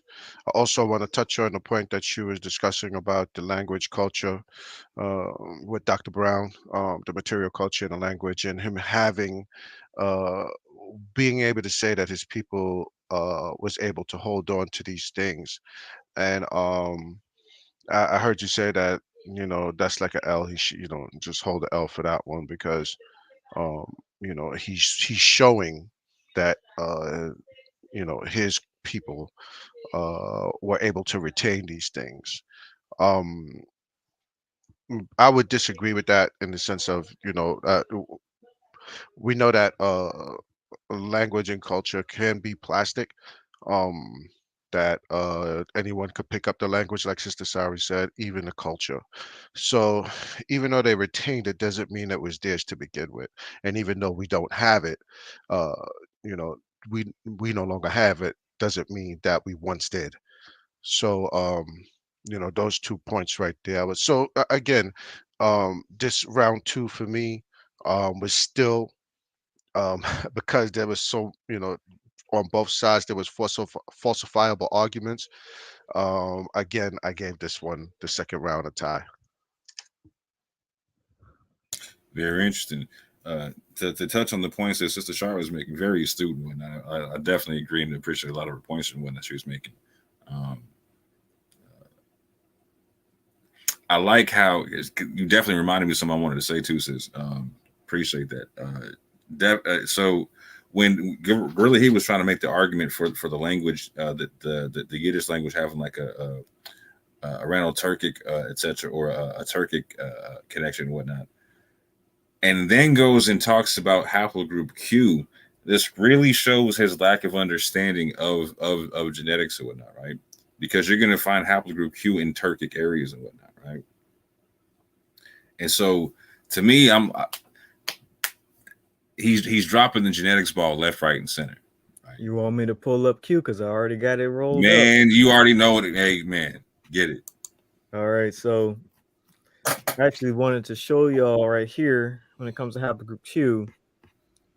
He said that and used it for some reason in the debate that it's a example of the Israelites, that the Israelites would have carried haplogroup Q. But as y'all can see, haplogroup Q is really either Central Asian or it's Northern Native American and Southern Native American and Canadian and Siberian. It's basically a haplogroup shared with Eurasians, but not shared with Africans. It's virtually at 0% in Africa. Yet he's saying that 3 tribes of Israel are African. The tribe of Judah, the tribe of Benjamin, and the tribe of Levi are supposed to be Africans. But wait. Are you trying to tell me that haplogroup Q didn't come across the transatlantic slave trade? It more than likely did not, because we do not see haplogroup Q in West Central Africa. He said more than likely. This is a guaranteed negative. He said more than likely. There's no chance Q was ever on a ship coming from Africa, you know what I'm saying, to the Americas, man. That's not what was happening during the slave trade, fam. As a matter of fact, what was happening, they took people from here to Europe first. Mm-hmm. And you can see on another chart, just to show y'all another one, just in case y'all saying, oh, you're just using that one. Here's another one. Distribution of Y chromosome haplogroup Q-M242. It is pretty much Central Asian, Siberian, and Native American. So he's saying that the Mexicans are haplogroup Q, and haplogroup Q is supposed to be Israelite, but you got tribes of Israel that don't carry haplogroup Q. There's a huge problem with this. The 12 tribes chart cannot work by his own omission. Very, very interesting. Hey, what was Genghis Khan's haplogroup, my G? He probably was an R marker. I've heard information R. that he could have been R. Oh, because if he was Q, you was about to get the Genghis Khan quote, my G. You was about to get the Genghis Khan quote, my G. I mean, Alizar's haplogroup R, so he might as well, get the quote. Hey, Alizar's related to Genghis Khan. That's what I'm saying. Alizar, you don't gotta be a Hebrew. I mean, one, you could convert if you actually want to be Jewish, but you can also be proud of your Indo-European, Central Asian, Turkic, background. There's a lot of interesting history with the R markers like Genghis Khan. I mean, better rock that R, man. There's nothing wrong with it. I am the punishment of God. And if you had not committed great sins, God would not have sent a punishment like me upon you. Genghis Khan. Yamnaya. Had like that, yeah, had that one good time. But yeah, we're gonna get back into this debate, fam. So we're into the second rebuttal round at this juncture. This is I do believe Dr. Brown going first. So let me make sure I got everything at the right stuff. Oh, quality off. There we go. Now let's get it. Now we're going to move into our second rebuttals. We have 20 minutes here, total 10 minutes each. After this is the cross-examination. We'll give you like a minute to reset. Okay, I am going to get off here, and the timer starts when you start. All right. Thanks for that spirited presentation, Al-Azhar. Again, it's very easy to debunk these things one at a time. Let's start with the fact that Al-Azhar said he didn't say a word about Chazariah, and then he was quoting Paul Wexler. What do you think Paul Wexler was talking about? That's what all of Paul Wexler's arguments were about, trying to see if there's any truth to the legend about Ashkenazi Jews coming from Khazar. That's why I refuted it. You didn't even realize what I was refuting was the very thing you were referring to and quoting him about. He has been completely dismantled in his arguments by Dr. Alexander Bieder, who is a top onomasticist and a scholar of the Yiddish language as well. He has demolished Dr. Wexler's arguments very, very clearly, as have others. It's an outlying view that's been demolished and rejected. So throughout the whole Khazar thing, the Kalonimist thing completely misinterpreted that. Throw that out. You still haven't given proof about Ashkenazi Jews who, in fact, have kept the traditions, preserved the language, observed the Sabbath. We're the ones that have observed it. You get some alleged account of somewhere in Mexico that somebody has a stone that's like a circumcision stone. The Mexicans don't circumcise their children on the 8th day. That has not been a long-term custom among them. Where you do find Hispanic Jews that have been hidden, they are now Christians. And it turns out that they converted centuries ago outwardly under pressure from Catholicism when they were in Spain and the Iberian Peninsula. They go back to Sephardic Jews, others that you reject as being real and legitimate Jews. As for Deuteronomy 28:62, Israel in exile means Israel is still under judgment. And if you're telling me that Israel under judgment fulfills Hosea 1 about the massive multiplication of the children of Israel all around the world, then you are contradicting scripture, and we have to throw it out completely. As for Haiti, you want Haiti to be Levi without teaching Torah and without following the Jewish law, but you also want Haiti to somehow be blessed by God in multiplication at the same time. You can't have it both ways. If Haiti is Levi and Levi is in sin and idolatry, then they are not blessed. And you never answered the question if the Levites are scattered all over the different tribes of Israel, how they all ended up in place. Didn't respond to that whatsoever. As for the Igbo, yeah, I said I didn't mention them tonight. I believe I said that I didn't mention them tonight. You referenced them in the past, but you brought them up. Just want to clarify, I didn't mention that tonight. As for Deuteronomy 28:68, it did happen in history. You're correct. My ancestors, and if you're Israelite, I don't know your ancestry, but if you're actually a Jew, then our ancestors were sold into slavery, into Egypt, probably 2,000 years ago, the most recent time, but possibly even 2,700 years ago when we were exiled, the 10 northern tribes exiled from by the Assyrians. The Phoenicians may have sold us into slavery in Egypt as well. There's speculation among historians as far as that's concerned. But the fact of the matter is, I'm not the one bringing up modern history and trying to say that the Ashkenazi Jews were sold back into slavery. This is an argument I'm responding to in terms of going back into Egypt. This is an argument I'm responding to because Hebrew Israelites raise it all the time to say Egypt just means a house of bondage, which it doesn't. It occurs over 680 times. Mitzrayim, Egypt, occurs over 680 times in the Hebrew Bible, and it always refers to a physical place. Therefore, you read throughout the Torah where it talks about you were slaves in Egypt under Pharaoh. You were slaves in Egypt under Pharaoh, and I delivered you from there. But under judgment, you'll be sold back there. Right, so don't bring that up with the African slave trade. Don't bring that up with modern America. It has nothing to do with it whatsoever. And America is not Egypt. If you try to make it that, you're misusing the word, and therefore by your own criteria disqualify yourself as being a true or legitimate Jew based on your misusing of scripture. As for the Aztec quote, it's completely bogus. The fellow you mentioned, I actually went to the website. The whole thing is completely bogus. It's based on someone allegedly seeing certain things with the language. There is no connection between Aztecs and Northern Israel. Zero. I challenge everyone. Study it out. Look into it. Look at the best linguists on Aztec. All right.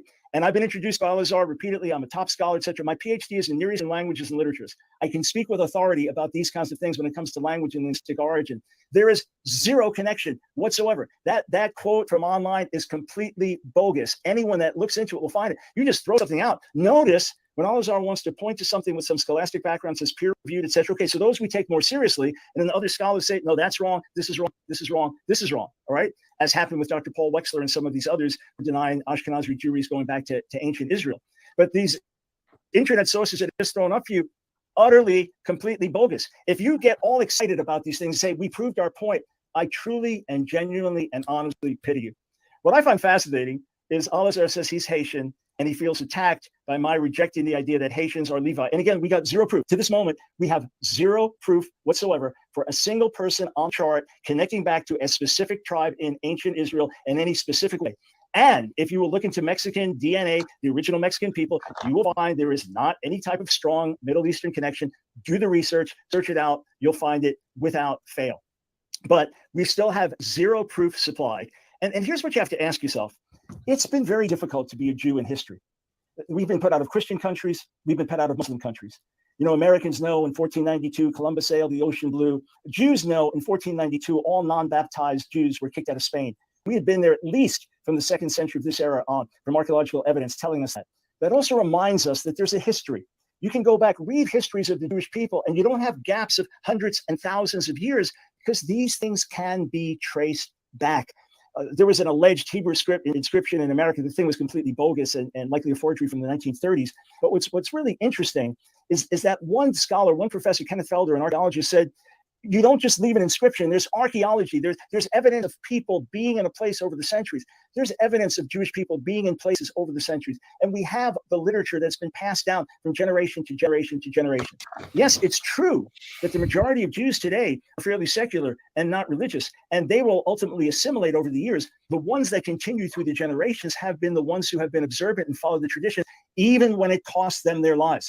And remember, according to Genesis 17, that unless your sons were circumcised on the 8th day, they would be cut off from Israel, cut off from his people. This is what God said, Genesis 17. So if Elazar was not circumcised on the 8th day, or his father was not, then they're cut off.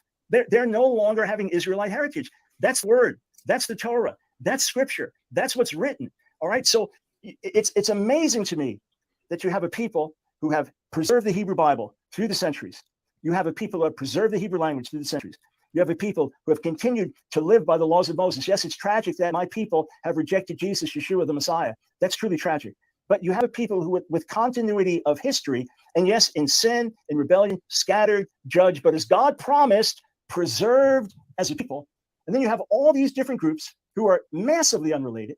You talk about genetic disconnection. Just go among these different groups and check out the genetic history of Native Americans, for example, and trace these various things out. And again, as I mentioned at the outset, Native Americans here in America before Israel was even formed as a nation. You have history, you have archaeology, you have language tradition, not just some internet myth or some random quote.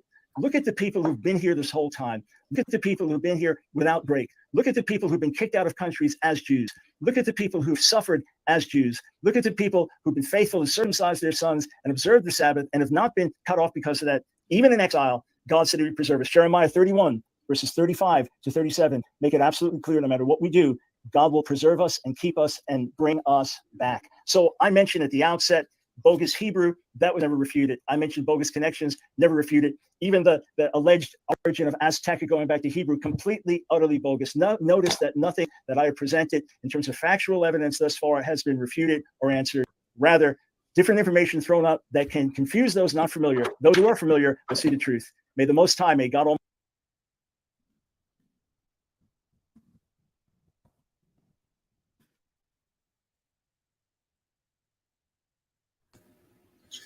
Get to this other screen share right quick, family. So this is the second rebuttal. Once again, this is the second rebuttal. If you have not already, please like, share, and subscribe.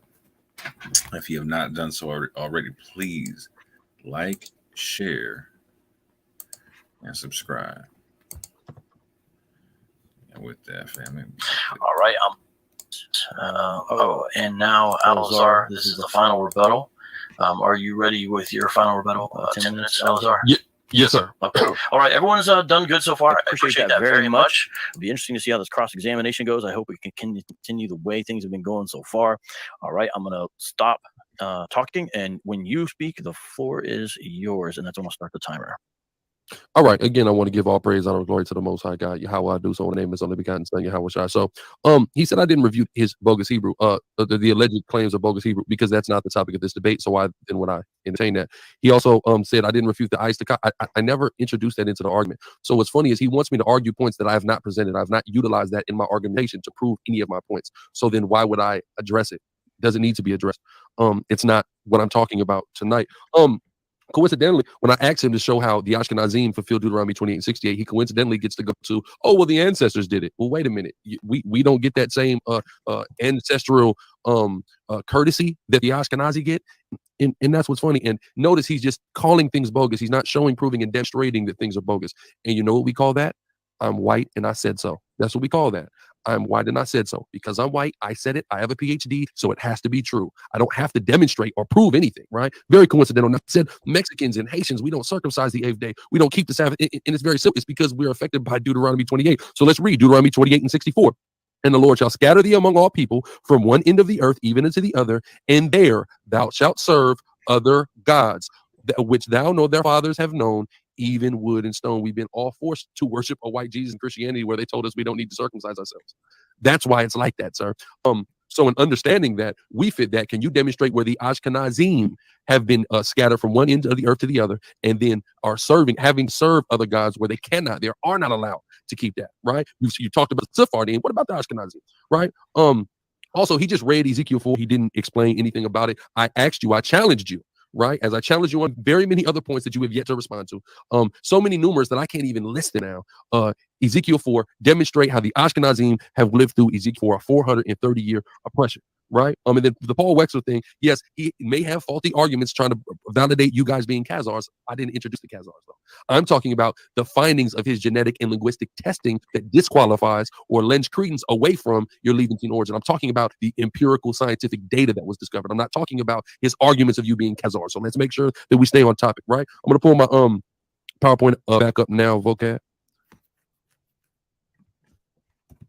In your time at 7 minutes and 9 seconds, so you can pull a PowerPoint. Perfect. When you begin speaking again, I'll resume it. All right, all praise, I'm ready. So okay. Here's Deuteronomy 28, and again, it will be a sign, right? That will be on. Matter of fact, go back. Right, it says it will be a sign, a distinguishing mark, a banner, remembrance, a miraculous sign. So there will be a miraculous, distinguishing mark or sign that would be on the Israelites, and it's called the curses, right? So let's just highlight a few of these curses, right? Cursed in rural and urban environments. That's interesting, kind of like, when the Great Migration was happening back in the day, and black people were leaving the oppressive hells of the South and going to the Midwest, to the East Coast, to the West Coast. And guess what happened when they got to the cities? Oh, it was hell there, right? Kind of like that. Or a lot of us from the Caribbean, we trying to escape third world poverty, and we come to America, and guess what? It's still cursed there, right? Now, also, be by and large unproductive, right? So let's take a look at the productivity that Black, Hispanic, and Native Indian people have versus, let's say, the Ashkenazim. Are they productive people? And are we unproductive people by and large? I mean, I'll let the listening audience be their own judge of that, right? And why is that? It's not for lack of ingenuity, lack of creativity, lack of work ethic. We have all those things. But for some reason, we are plagued, we are cursed as people of color in these Americas with being unproductive. Why? Left dead in the streets by dogs. Cops killing us. We killing each other. We're dead in the streets like dogs. Can you show me where the Ashkenazim are dead in the streets like dogs presently? Right? Skip down now. To be oppressed and robbed with no one to deliver. Again, they were delivered. The curses say that nobody was going to deliver. When you guys went through the oppression and the hell of the Holocaust, you were delivered, and not by the Messiah, right? By the armies of the world, by the nations of the world, not by the Messiah. The curses say nobody would be there to deliver, right? It says another man would benefit more from your labor than you. Have you ever heard of the entertainment industry, the record industry, where the executives thereof are disproportionately Ashkenazi Jews, and a lot of the entertainers, right, whose labors are being profited from far more than they're profiting are Black and Hispanic, right? This is exactly what God said the Israelites would be experiencing, what Black and Hispanic people are experiencing. I need him to demonstrate how the Ashkenazim are experiencing this, right? Moving on, right? It says foreigners will come into your community and quickly surpass you socioeconomically. Who is going into Ashkenazi Jew communities, right, who is not a Jew, and then surpassing them socioeconomically? Oh, nobody. But if we go to our communities, Jews are landlords, business owners, Asians, landlords, business owners, East Indians, landlords, business owners, Arabs, landlords, business owners, right? In no time. Moving on. It also talks about we'd be forced to serve our oppressors deities, and things of that nature. I want to move on though. All right, let's go to some of these tribes.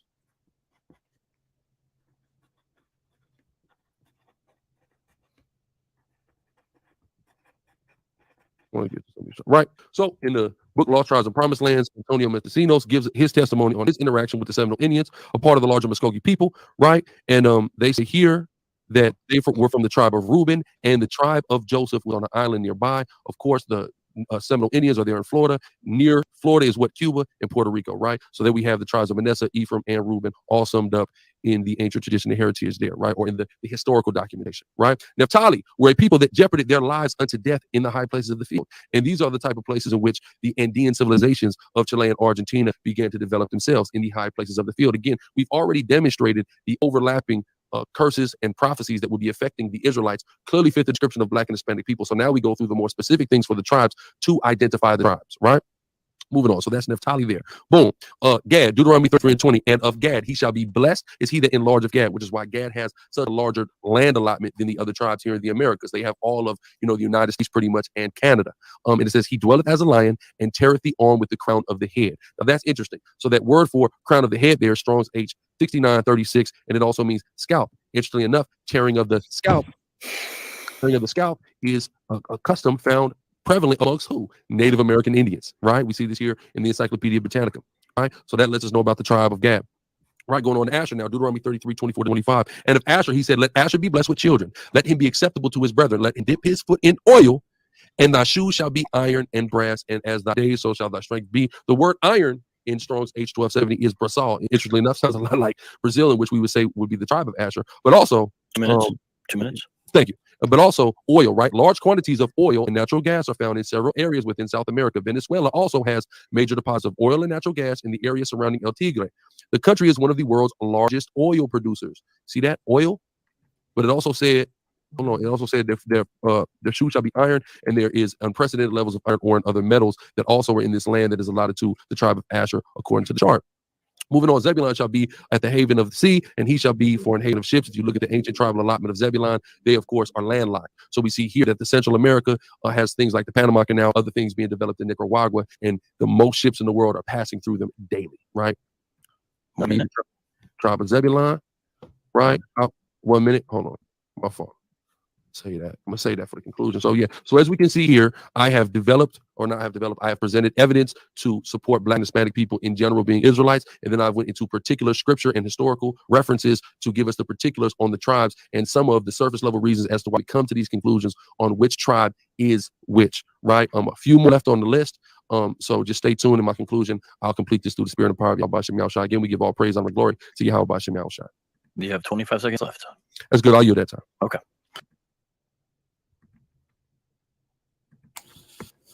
Okay, so now we've got the second rebuttal link fan. What you saying, Avery? All right, there's a lot to address. So when it comes to Dr. Brown, I might even save this for the GRLA Hebrew part. So I'm going to skip what Dr. Brown said about Native Americans, but it's true. Really isn't much evidence for Native Americans being Israelites. And just writing something down. So another thing that was said was that, by the way, can you pull up GRLA Hebrew's chart, 12 tribes chart? I want to see a few things while I mention this. Another thing that Dr. Brown said was that Jews kept the culture. And I believe this is one of the strongest evidences against the 12 tribes chart, because I think it's hard to deny that Jews 100% keep the culture, and a lot of the people on the 12 tribes chart practice other cultures, whether it's animism, whether it's indigenous cultures, polytheistic cultures, stuff like that really don't have much to do with the Israelite culture. Now, I'm not saying that just because you practice a different culture that automatically disqualifies you being an Israelite, because obviously you can descend from Israel and practice a different culture. But still, the fact that Jewish people, this debate is about, Jewish people, it's kind of weird to be like, oh, Jewish people aren't Israelites when they're literally practicing the Israelite culture. I think that automatically makes them Israel in the sense of having those cultural elements. And even genetically, they go back to the Levant, so there's that added as well. But just from a strictly cultural perspective, Dr. Brown is right. They practice the culture. They are Israelites in that sense. So now dealing with GRLA Hebrew, one funny thing, actually, go back to his chart, and we're going to come back to this more, but go back to his Deuteronomy 28 list, because there's some things I want to point out about his list dealing with Deuteronomy 28. Shout out to the bad knee doctrine. The ashy knee doctrine. Yes, bad knees. Bad I knees. don't think y'all saw this. Those of y'all who are watching the debate, but the evidence of being Israel is having bad knees. That's got to be one of the weirdest pieces of evidence to prove that you're Israel. Y'all should be able to see right there more. Can you point to it on your screen so people can see, like, circle around, not circle, but, you know, move your mouse? Yeah. You see bad knees right there. That's evidence of being Israel. If I know correctly, I'm pretty sure all ethnic groups across the world has bad knees as soon as you probably reach your age of 50 and around. You know, like, bad knees is something that come across all people who typically get kind of old. And so I that's just kind of weird to me. And here's the thing, like, what if you got an African American that has good knees? Are they not an Israelite? I don't know. That's just weird to me.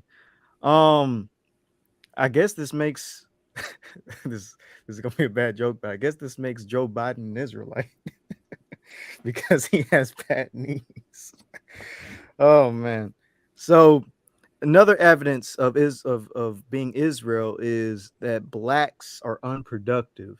That's kind of racist, don't you think?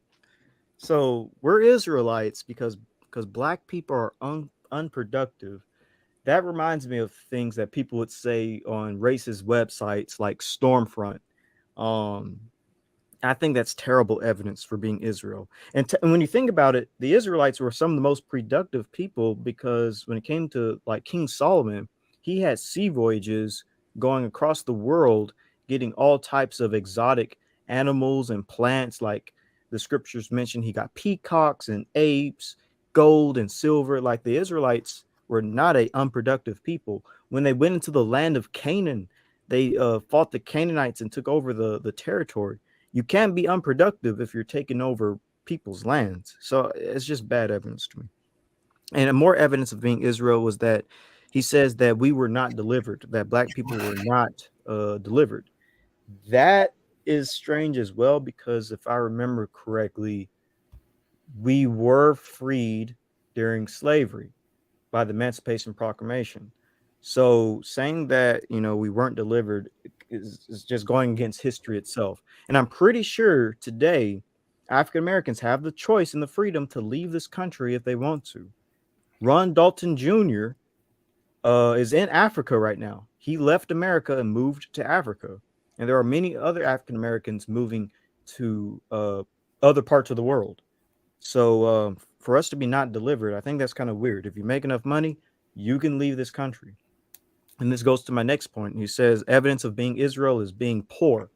There are a lot of poor people all over the world. I think that's bad evidence as well, because what does this mean if you're like a rich black person, like Oprah Winfrey, or Chris Rock, or, you know, just plenty of other, you know, black Americans, Kanye West, you know, billionaire. So are they not Israelites because they're rich? This is why I think it's weird to say that you have to fit these curses to be an Israelite. It doesn't make sense. And plus, other ethnic groups all over the world fit those quote unquote prophecies. Like, you have poor people in Yemen.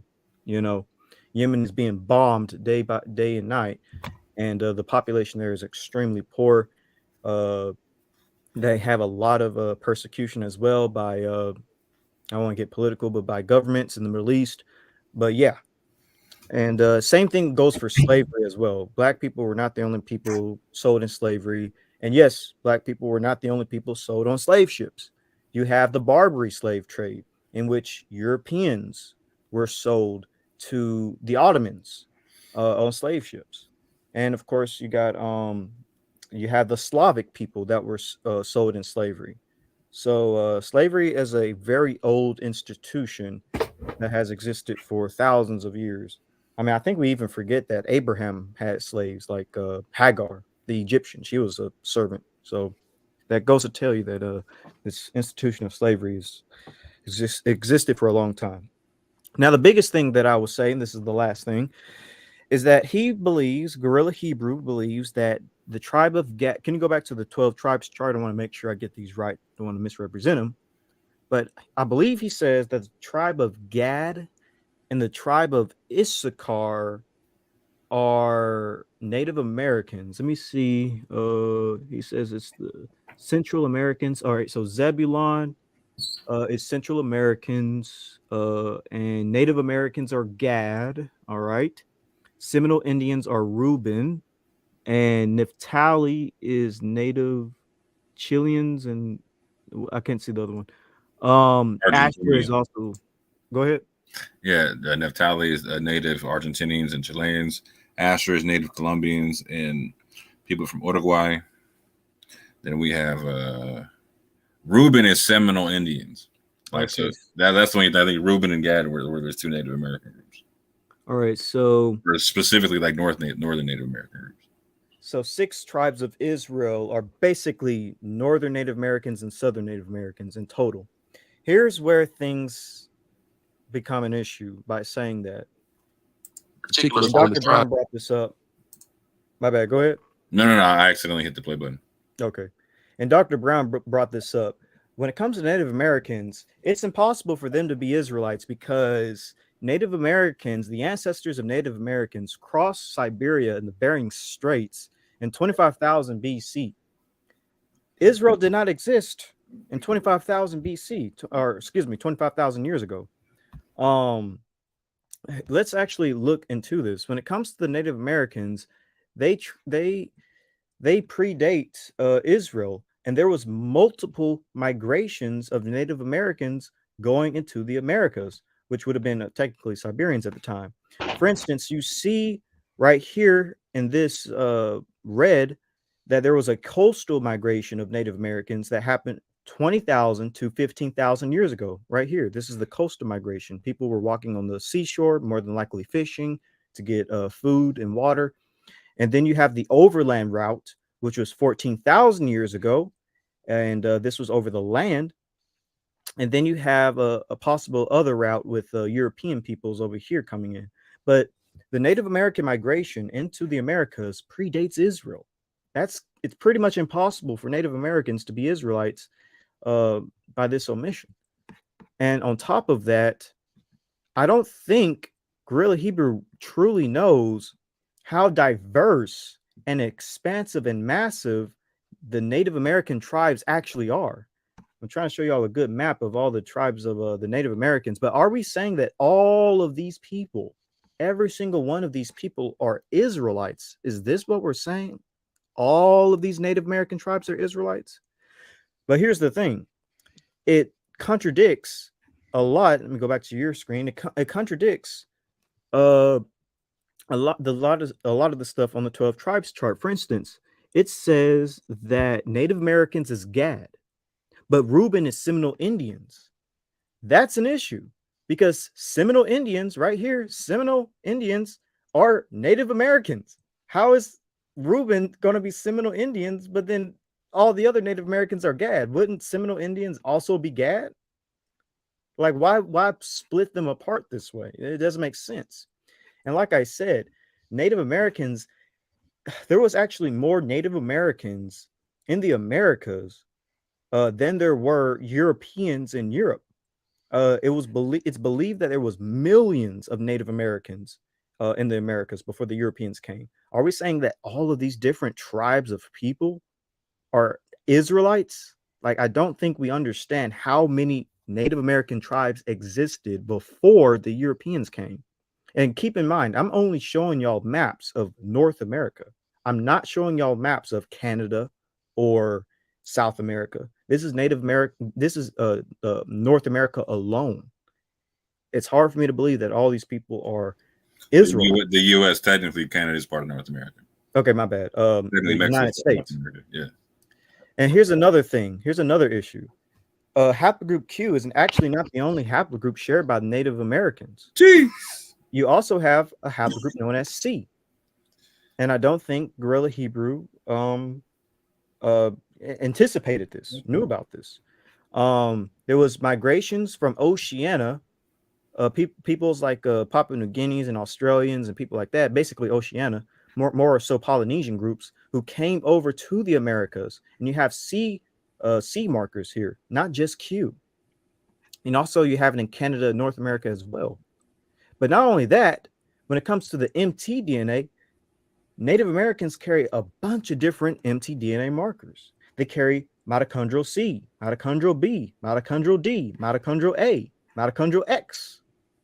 Are all these different mitochondrial markers Israelites? They have a diverse array of haplogroups. And remember, we have B, mitochondrial B over here from the Polynesians, shared with the Native Americans. So by this logic, would we have to say that Polynesian peoples and Oceania peoples are also Israelites? Let's go back to the don't get them started on expanding this chart, bro. Hey, if you're Ron Dalton, you already know what it is. You know what I'm saying? Don't get them to expand in this chart. You're telling them not Papua New Guinea. We just hey, did you hear Alzar trying to? He's like, we're not saying that this represents all the Israelites in the world. Like, did you hear that? Yeah. They're trying to go IUIC right now. They're trying to expand. They see what it is. Like, oh, okay, we limited ourselves. We're trying to expand now. Welcome to the Polynesian Israelites. Man, yeah, we went over this last night on Bereans with the Polynesians. With the haplogroups. Yeah, but over there. But yeah, so going back to the Y-DNA, would we say that all of these Polynesian peoples and Australian peoples, because Australians carry a whole bunch of C, are all of these groups Israelites? But not only that, we can't just expand this to the Polynesians. Guess what? Haplogroup C is also seen in the Kazakh and the Mongolic peoples and the Tungus peoples. Excuse me. All these Asian words are tongue twisters for me. But basically, it's seen in Central Asian peoples. So are we going to have to now say that Central Asians, like Turkic peoples, you should be able to see right here, the Turkic peoples, Mongolic peoples, Kazakhstan peoples, are all of these peoples Israelites because they carry haplogroup C, just like Native Americans carry haplogroup C, and just like Polynesians carry haplogroup C? But here's another kicker. West Africans are also supposed to be Israelites according to the 12 tribes chart. Again, Judah, Benjamin, and Levi. But West Africans carry E1B1A. Native Americans carry haplogroup Q. Both of these haplogroups cannot be Jacob. We have to choose, is it C? Is it Q? Is it E1B1A? Which one is it? Wait. Are you trying to tell me that the 12 tribes chart in and of itself denotes that somebody on that chart got to be a convert? Someone absolutely has to be a convert on the 12 tribes chart. Yes. Are you telling me that the 12 tribes chart in and of itself does not point towards the paternal lineage of Jacob? It does not. Wow. So all... No, within the tribes, okay, within the tribes, somebody is a convert to said tribe. That's how crazy it is. Yep. And let's go back to the mtDNA. Let me just show you all that. Just like with the Y-DNA, which one of these mtDNAs is the female Israelite marker? Is it going to remember? Again, African Americans is on the chart. Most African American women carry L markers, L1, L2, L3, and those are the three major ones. So which one is Israelite? Is it the L markers or is it B, D, A? Here it is, A, B, A, B, C, D, X. Which one of these is the Israelite female lineage? Because it can be, you got to choose one. So let me just go to this chart. This chart right here shows you just another distribution of Native Americans in Africa. Again, Africans and Native Americans carry different genomes. I know y'all might not be able to see what haplogroups it is, so I'll push you right here. Basically, Q is purple and pink. So everything you see purple and pink, that will be Q. So you see it in South America, you see it in North America and Canada, Central America. Are all of these people Israelites? Let's actually pause and think about this. From Canada all the way to South Africa. Are we really saying all of these South America, peoples- South America. Oh, excuse me, South America. Are we truly saying all of these peoples, millions upon millions, are Israelites? And again, these peoples, these Native Americans, do not carry West African markers, which would be haplogroup E. You see right here in brown. And let's not forget, we see this yellow right here. What does this yellow represent? It represents haplogroup C, which is Native American. But where else do we see haplogroup C? Haplogroup C is in Central Asia. Are all these Central Asian Turkic peoples, might I add, Israelites? Because a lot of Turks carry either haplogroup R or they carry C. And I know I'm stressing these points on, so I'm going to stop and end here in a second, but I just want to show y'all again, Native Americans crossed the Bering Straits 20,000 years ago before Israel, and they carried multiple haplogroups. This is around the time of the last glacial maximum. And the last thing I will show y'all is the Polynesian migration. Here's how Polynesians got to the Americas. They got to the Americas around, I think this is AD, 1200 AD, I believe, or it could be BC, but basically these Polynesian groups got to South America, and they would be different from the Q marker Native Americans. There are two different types of Native Americans. You got C, you got Q. You got the Polynesians Native Americans, and you got the Siberian Native Americans. Two completely different types of people. So we got to figure this out. You know, which Native American tribe is the true Native American Israelites? Is it the Polynesian or is it the Siberian? And by that omission, we will have to say that Siberians are also Israelites. Is that what we're truly saying? Are we saying that Siberian peoples are Israelites? Because that's absolutely what we will have to say if we were to go with this logic. Because the ancestors of Native Americans came from Siberia. So that's all I have to say. I know. Well, actually, I'm sorry. One more thing I have to say. I'm sorry about that, you guys. One quick thing I'll say is this. I wanted to show y'all just another map of all the different haplogroups. Again, completely different peoples, a ton of different peoples. Now I'm done. My bad. Sorry about that. That was a lot, but that was so much. I forgot what my points were for Dr. Brown and my GRLA. bad, bro. Well, I'll jump in for you while you remember. So for Dr. Brown, he pointed out that GRLA Hebrew didn't know his own source pretty much when he was referencing the Khazarian thing. Alizar states that he's bringing this up because he's pointing to the empirical data and not necessarily to the Khazarian myth. But the fact of the matter is, the very source you're using, that empirical data is used to promote said myth. So I didn't really understand why he would even say that. Dr. Brown pointed out that Alizar made many contradicting statements, like you want to be cursed, then you also want to be blessed. You can't necessarily have it both ways. And I thought it was very respectable of Dr. Brown when he mentioned the ancestors, and he said, I don't know your ancestry, but our ancestors went through such and such tragedies and atrocities. And so I thought that was a very respectable of him, even though he didn't know Alizar's ancestry. Now, Dr. Brown made a statement that I don't agree with. He said to Alizar that mishandling scripture would technically disqualify you for being a Hebrew or Jew, and I disagree with that. And I think GRLA Hebrew should have came back much harder with like a source, probably from the Jewish Virtual Library, giving the different definitions for who is a Jew and what makes you a Jew. And mishandling scripture doesn't automatically disqualify you for being a Hebrew or Jew. Also, many people say Dr. Brown didn't cite any sources, but he's a doctor. He's been to college, obviously, and so when he's giving presentations, he's verbally citing sources, and you can tell he's citing sources by him saying, according to such and such geneticist or such historian or such and such scholar, they said. That's him verbally citing the source, because he's not pulling everything up on the screen in a way that Alizar was pulling it up pulling up his scriptures and his sources on his screen. I wanted Dr. Brown to bring out more migratory history, maybe show a map of migratory history of the Ashkenazic Jews going from the Levant into the regions of Khazaria, while also debunking the Khazarian, the alluding to the Khazarian myth.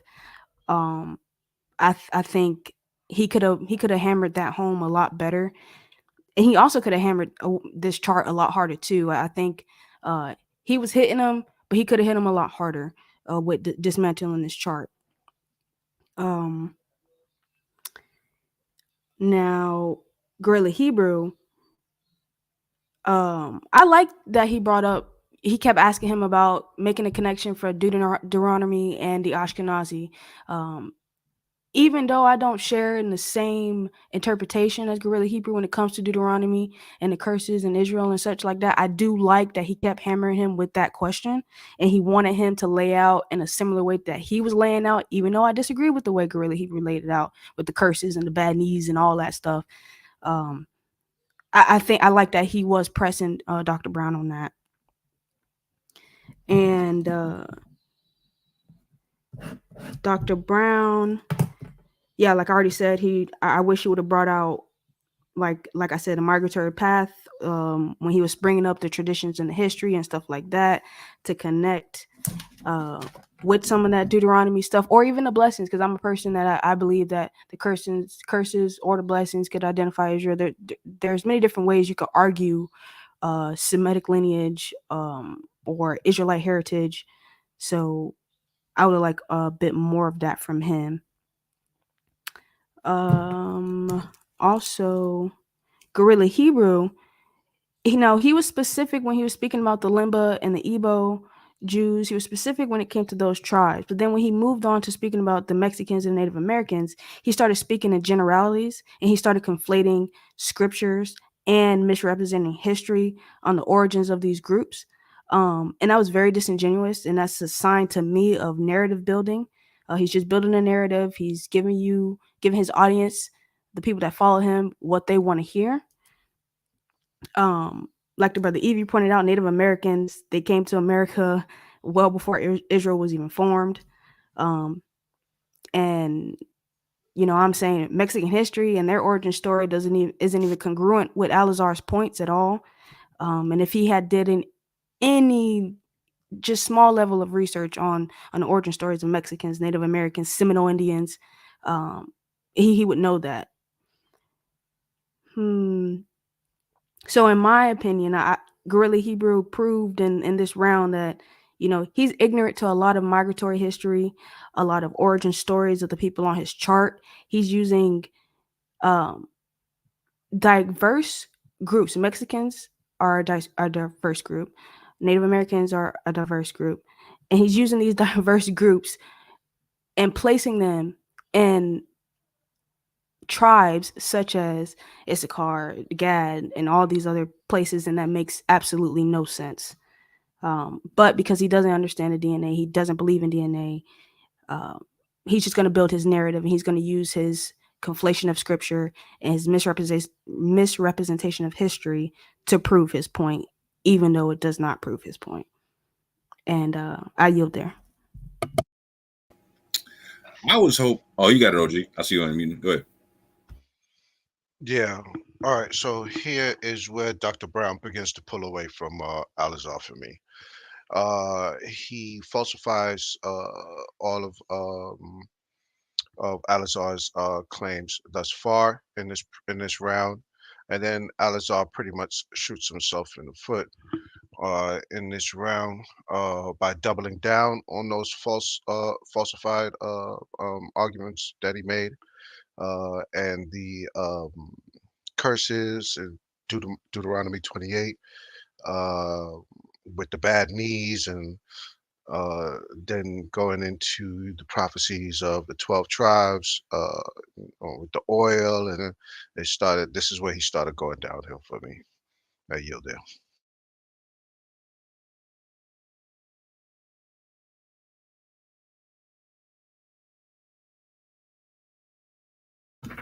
Okay.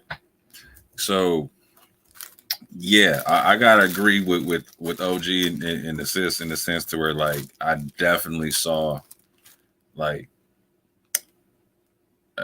so I described this like this on a few other platforms in the sense for like I saw Alazar's first few rounds like a street ball situation where like he was getting crossovers and breaking ankles, but he was breaking the layup or not hitting the jump shot. You know what I'm saying? And so he wasn't finishing, is what I'm saying. And what I saw in this round was definitely Brown might not have been, you know what I'm saying, trying to go for the crossover. He wasn't going for the highlight. He was going for the bucket, right?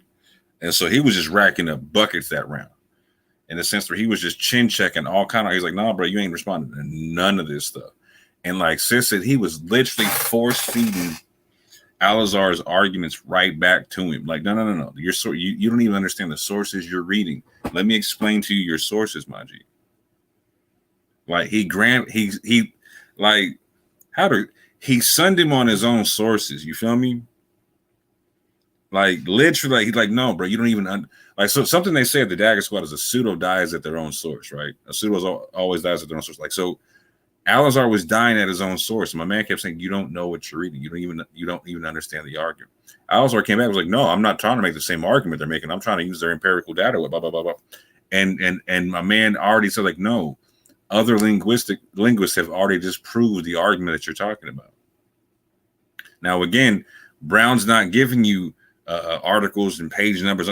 He's citing the actual linguist who did the disproving, like the sis is saying or whatnot, right? So, and he came back and was like, okay, if I hear your argument on the Ashkenazis having multiple haplogroups, but if you look at the Native Americans, they got multiple haplogroups. What you talking about? He didn't even mention Hispanic. He didn't even mention African Americans. He just left the Native Americans like just them. When you add in African Americans race, it's a wrap. It's a serious wrap. So I saw my man like put his head down and go to the bucket. He was not trying to get no highlights. He wanted buckets, right? I'm trying to think in this round. Again, I agree with Alazar emphasizing the point in terms of he believing that the people will be large in number, etc. But I love how Dr. Brown was like, okay, even if you believe that, cool, take that belief. Let's say we're supposed to be large in number. How are you gonna say that you're a Levite, but your people don't do this, don't do Levite stuff, and y'all like you're really doing on some wickedness type stuff? How do you get the blessings if you're not living righteously? How do you get the blessings if you're not living underneath the law and whatnot? Fantastic rebuttal. Fantastic. You can't have it both ways. It's a special.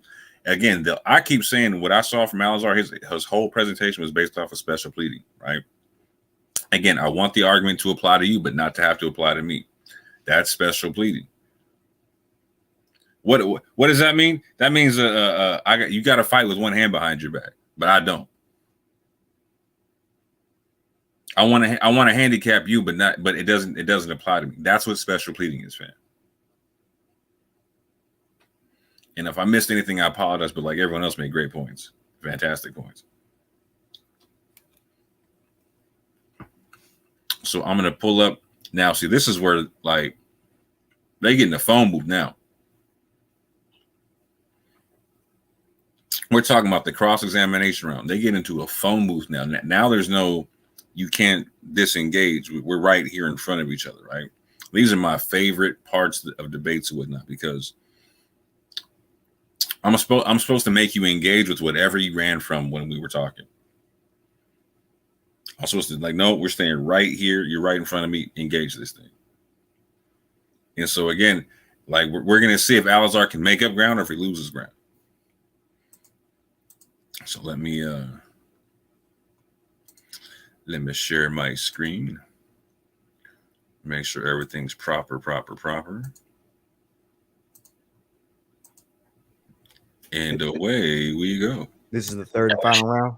The way this works, I need to briefly explain. Each person will have 10 minutes. First, Dr. Brown is able to ask Alazar questions.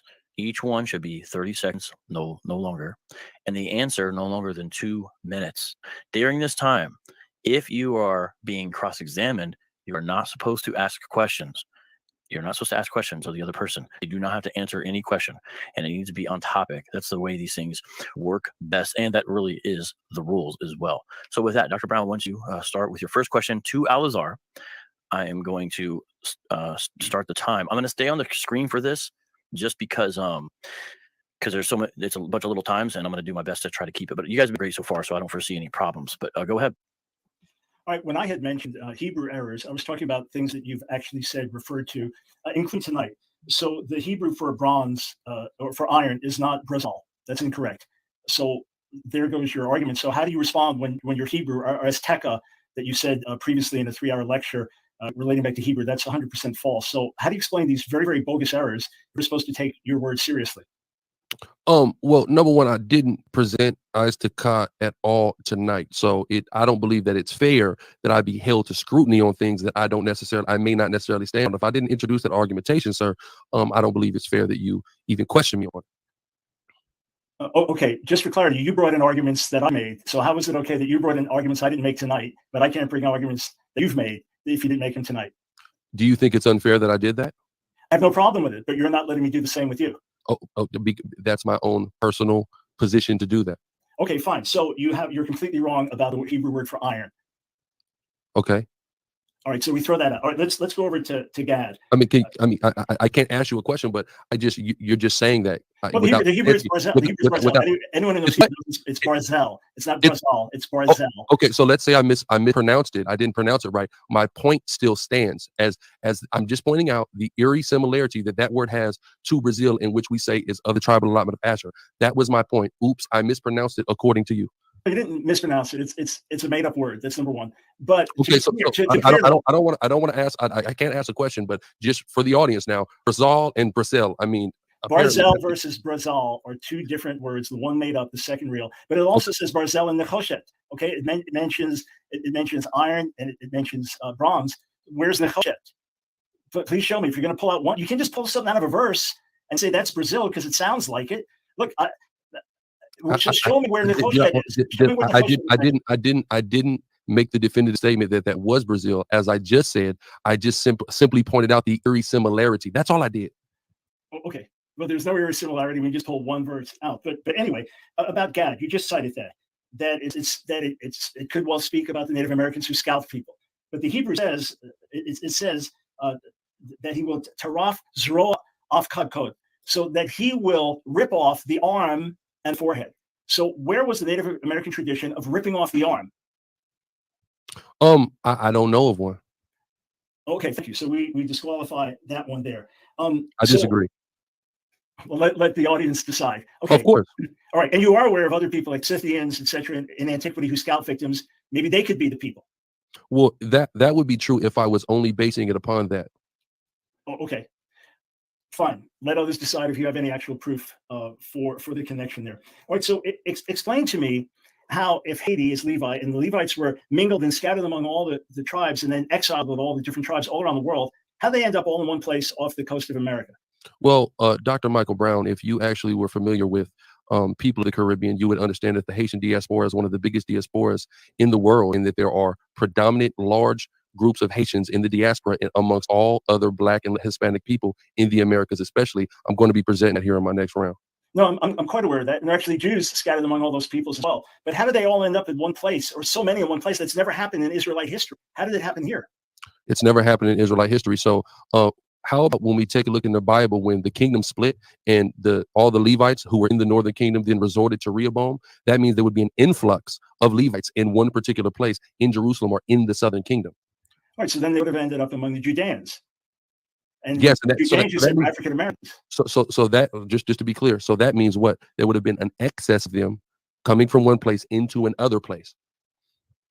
Okay, but didn't explain how they got separated and reunited. Okay, so according to Genesis 17, God says that if you don't circumcise your son the 8th day, you will be cut off from the people. So you're no longer an Israelite. So many of the people, almost everybody in the chart has no tradition of circumcising their sons on the 8th day through the centuries. So then they're all cut off. They can't be Israel. I disagree. Well, the floor is yours. Explain. I disagree. That's all I'll say. I disagree. All right. I would say you're disagreeing with the word there. All right. So I would say you disagree with the word several times in this debate, and I think that's been demonstrated very well. Another question. If the facts are on your side, why couldn't you avoid for one simple night race baiting? Why did you have to make this about race and now try to appeal to emotion to just get people to not listen to me because I'm white? Why couldn't you just stay with facts, evidence? To me and to many others, it seemed like a concession that you knew you were sinking and you had to just rely on something to appeal to people's emotions. Why couldn't this avoid race? I've avoided all personal insult and told people to give you a listen, to give you a hearing. Why couldn't you avoid race in terms of the personal attack? When you're a part of a group of people who have suffered like the true children of God, maybe then you'd understand. I have been a part of people that suffered like the true children of God, but if that's an excuse for race baiting, okay. So explain this just so I can understand your own thinking here, sir. You keep referring to yourself as a priest, high priest. We know I never said high priest. I never said high priest. My apologies, sir. Priest. Okay. So chief priest, have you referred to that? Yes, sir. Okay. Well, chief priest and high priest were similar, but in any Well, case, no. I apologize for misrepresenting. Cohen Godel and Cohen race is different, no? Okay, fine, but the chief priest was the high priest. Either way, but that's fine. You don't refer to yourself as high priest. All clear. So we know that priesthood came through the father paternally. We understand that, but we also understand that according to Ezra 9, that if a priest married a foreign woman, that the foreign woman and the children were to be put away because they were disqualified. So we know your mother was white. You've been open about that. So just in your own thinking, and according to Scripture, doesn't that disqualify you from being a priest? Well, no, all we have to do is actually take a look at that situation. So we could go nowhere in the Torah and actually demonstrate that precedent. Even when we take a look at the priests of Moses' sons, right? We know Moses' sons had a foreign mother. We clearly see in 1 Chronicles 23 that Moses' sons are named for the tribe of Levi. So they were never disqualified, and they were also the priests who set over the treasury in the temple. So that never disqualifies them. Additionally, though, we see a situation in Ezra where Ezra makes a judgment call predicated upon what was going on at that time, right? What was going on at that time was there was a bunch of Israelites who were taking foreign wives, who were allowing those foreign wives to dictate the spiritual system in which those children and the culture and customs those children were being raised in. So Ezra at that time took matters upon himself and did something to clean the Levites and the priests at that time. But we cannot go to the Torah and see that as the mandated word of God, that's how that situation needs to be handled. Okay, about 2 minutes. We have about 2 minutes left. Got it. All right. So you brought in Edom and claimed that I have descent from Edom somehow, but then that would give me Middle East descent. And then you used others arguing that there is no Middle East descent for Ashkenazi Jews. So which one do you hold to? Middle East descent or not? It's not about whether I hold to Middle East descent. So just to be clear, Dr. Michael Brown, I do not agree with the DNA argumentation whatsoever. So I was bringing different studies that were done by different Ashkenazi Jews that disqualified or contradicted the DNA evidence that you were attempting to bring in. That's all I was doing. That doesn't mean I hold to any of those things. I'm using it to disqualify the DNA argumentation entirely. All right, okay. All clear in terms of your methodology. So folks, you'll have to decide whether you listen to geneticists or not. But that's fair enough in terms of what you were doing there. So you do believe that Edom was white, but we know, of course, that he's referred to as Admoni, which is red, which is exactly how David is described, Admoni. And that's also how Solomon in the Song of Solomon is described as Admoni. So wouldn't that make David and Solomon white as well? No, sir. So, of course, when we take a look at the color spectrum, we know that red has various different shades, over 50 shades of the color red. We would have to look at the context of each one of those scriptures to determine which shade of the red that was being referred to. And I believe the red like a carry garment gives us an idea when we take a look at Antiquity. Of course, I'm sure you're familiar with the Kermes dye, if I'm pronouncing that correctly, that was taken off the trees of the Mediterranean from the blood of worms and utilized to dye garments. That's blood red. So that's why, because of the context clue that is in that verse, we come to the conclusion that Edom was Caucasian or Esau was a Caucasian versus what we see the description of other people throughout Scripture. Are you aware that the text does not say that he was red like a garment, but that he was red and hairy like a garment, that the garment is referring to the hair, not to the color? Are you aware that that's how the Hebrew text reads? I would disagree. Fair enough. So when you keep referring to me as a scholar and then dismiss everything I say and then appeal to the race card, where is the respect for the scholarship? I respect all people to a degree, right? But that doesn't make you 1,000% right simply because you have a piece of paper, sir. I didn't say 1,000% right. That wasn't the issue. Thank you. Okay, my time's up. Yes, final question. We always let the last question play out and finish. Okay, we're going to reset now. Thank you for that, everyone, very much. For the most part, we did just what we're supposed to do, and I appreciate everyone involved. We have 10 minutes now for cross-examination, and it's going to be Alazar's turn to ask Dr. Brown questions. Just give me a second to reset my timer first, please. I'm going to make sure I got that, and then you can go. Okay, I have it now, so when you speak, I will start the timer. All right, Dr. Brown, you affirm that the Jews are under curses, right? Can you demonstrate the curses of Deuteronomy 28 that are presently affecting the Ashkenazi Jews? Sure. Right now, to this day, we are the subject of hate crimes on a higher level, religious hate crimes than anyone else in America. very sadly, many times at the hands of African Americans. The levels of anti-Semitism worldwide are as high as they were before the Holocaust. Jews have had to leave France. Jews have had to leave Russia. These are Ashkenazi Jews. And for the most part, they've had to leave England. Right now, within Israel, Israel is surrounded by hostile enemies 24/7, and there's constant attack.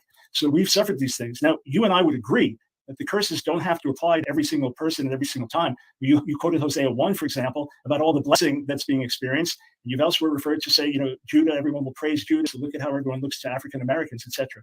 But by and large, if you want to look at people who have suffered over the centuries around the world, watch Fiddler on the Roof. That's been life for Ashkenazi Jews for centuries, persecuted, hated, impoverished. So yes, there are good things that happen in our midst, just like good things in African American Hispanicness. But yeah, we've suffered terribly and continue to. Okay, so I don't know if you understand my question, Dr. Brown. I said you affirm Jews are under the curses. Can you demonstrate the curses of Deuteronomy 28 that are presently affecting the Ashkenazi Jews? That does not mean bad things happening to them. I need to know the verse that corresponds to what you're describing in Deuteronomy 28. Sure. Let me pull up the text and we'll start going through verse after verse. And by the way, again, you said that some of these happened historically. Absolutely agree. Much of it has happened historically. For example, being sold in slavery back to Egypt, that happened historically. I'm not the one who brought up the contemporary argument about that. That's been brought up to say, well, it refers to African Americans sold into American slavery. So obviously you reject that. So let's just go back. It doesn't have to be to this moment. Let's go back to what happened in the Holocaust, recent history. Cursed shall you be in the city, cursed shall you be in the country. Wherever you were as a Jew, you were persecuted as a Jew. Cursed shall be your basket, your kneading bowl. Jews were put under starvation diets in the concentration camps and in the ghettos. Hundreds of ghettos where they were deprived. Cursed shall be the issue of the room, the produce of your soul, the calving of your herd, the lambing of your flock. Jewish babies were thrown into the fire alive just because they were Jews. Cursed shall be your comings, cursed shall be your goings. This was the circumstance for a period of intense years. The pogroms in Russia, where Jewish communities were decimated, the Lord will let loose against you calamity, panic, frustration, all the enterprises you undertake. All these things and more happened in horrific level in the Holocaust. That's far more recent than the slave trade. The fact is, Dr. Brown, I asked you very, very explicitly, presently, like you mentioned starving in the ghetto, like blacks and Hispanics are starving in the ghetto as we speak. So I asked you very specifically, presently, can you demonstrate the curses of Deuteronomy 28, the Ashkenazi Jews presently are under, because you said the Jews are presently under curses. Thank you. Yeah, so let me come back to this.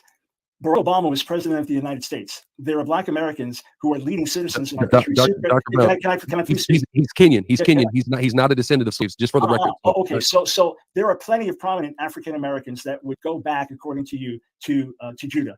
This doesn't answer my question. Let me speak. You are not all presently under a curse. So I point to Jews in France right now who are persecuted, who are hated, who are being killed. Jews in England, rising tide of anti-Semitism. They're being harassed. They're being beaten. They're being attacked. It's been the history in Russia. So these things are currently happening. But again, you said during the debate that this does not have to be for all people present. You want to have it both ways. You want to talk about all the accomplishments, how many good things are happening. Mexicans in Mexico right now are not suffering all these curses. And I can want Central Americans in Central America are not suffering all these curses. So you've got to be consistent in your application. Dr. Brown, for the record, I just asked you to identify a curse that is presently affecting the Ashkenazi Jews. I didn't say all of them had to. Notice that you didn't demonstrate any. So now I move on. You affirm that there are both Black and Hispanic Jews. Can you demonstrate the curses of Deuteronomy 28 that the Black and Hispanic Jews are currently affected by?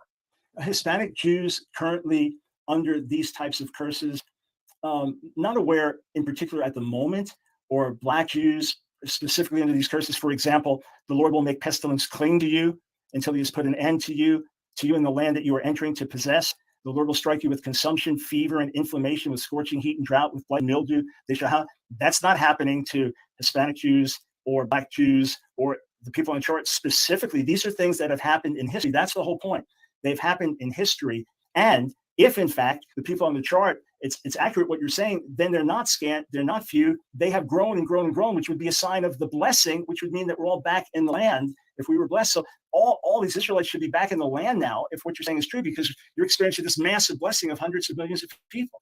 Again, it's massive inconsistency. You want to take a verse from here, turn it around, a verse from there, turn it around, and then hold me to a completely different standard. All I'm asking is you to be consistent.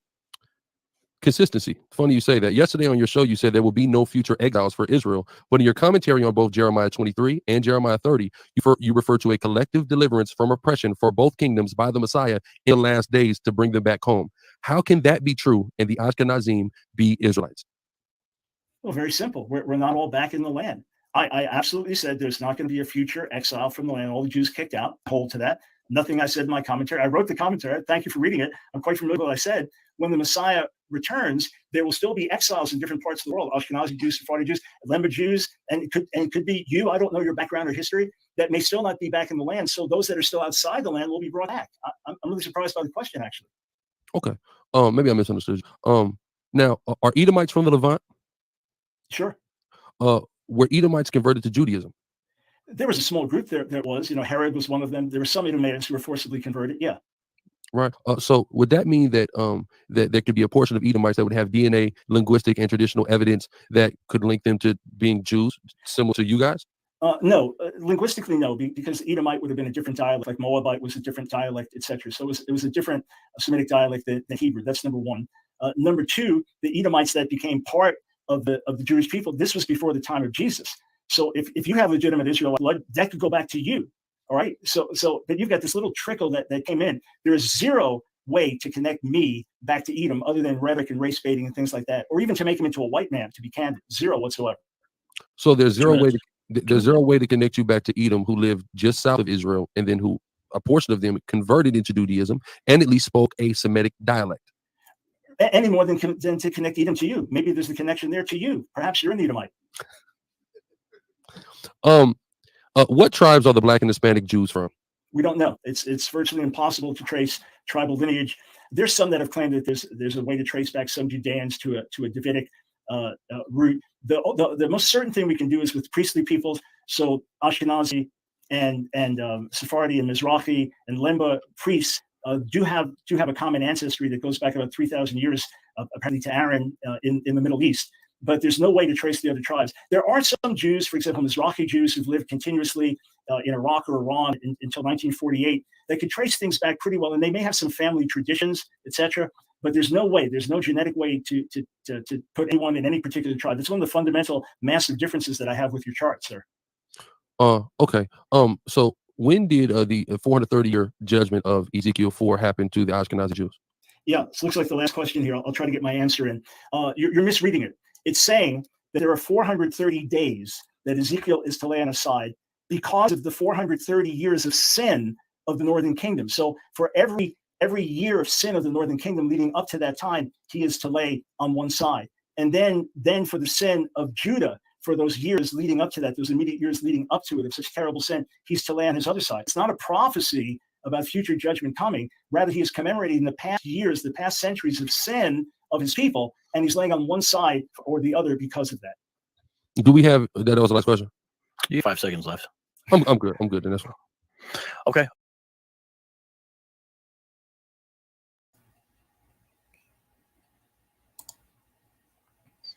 Okay. The crossfire round. What say y'all?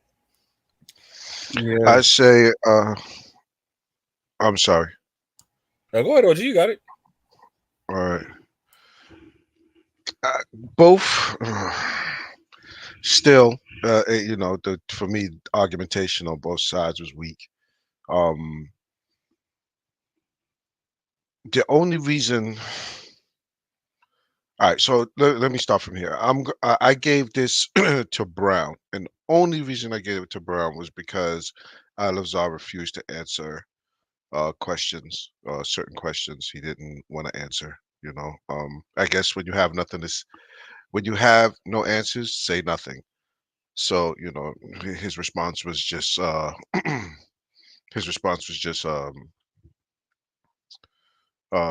disagree. That didn't suffice for me. So I gave it by default. I gave it to Brown.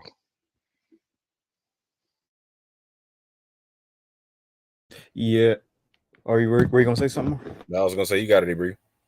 Yeah. So breaking down just some of the stuff that Brown said.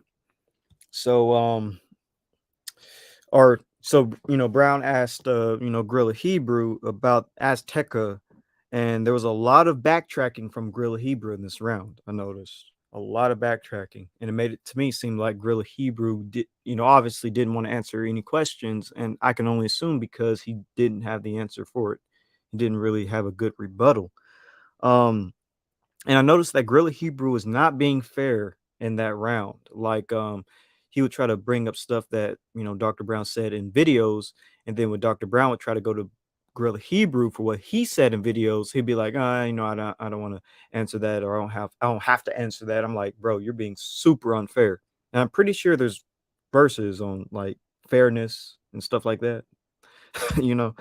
So also another thing he says is that, you know, the Haitians are Levites, and, you know, Dr. Brown pointed this out as well. I thought it was important that it's weird that all the Levites are in Haiti when the Levites should be scattered across all 12 tribes.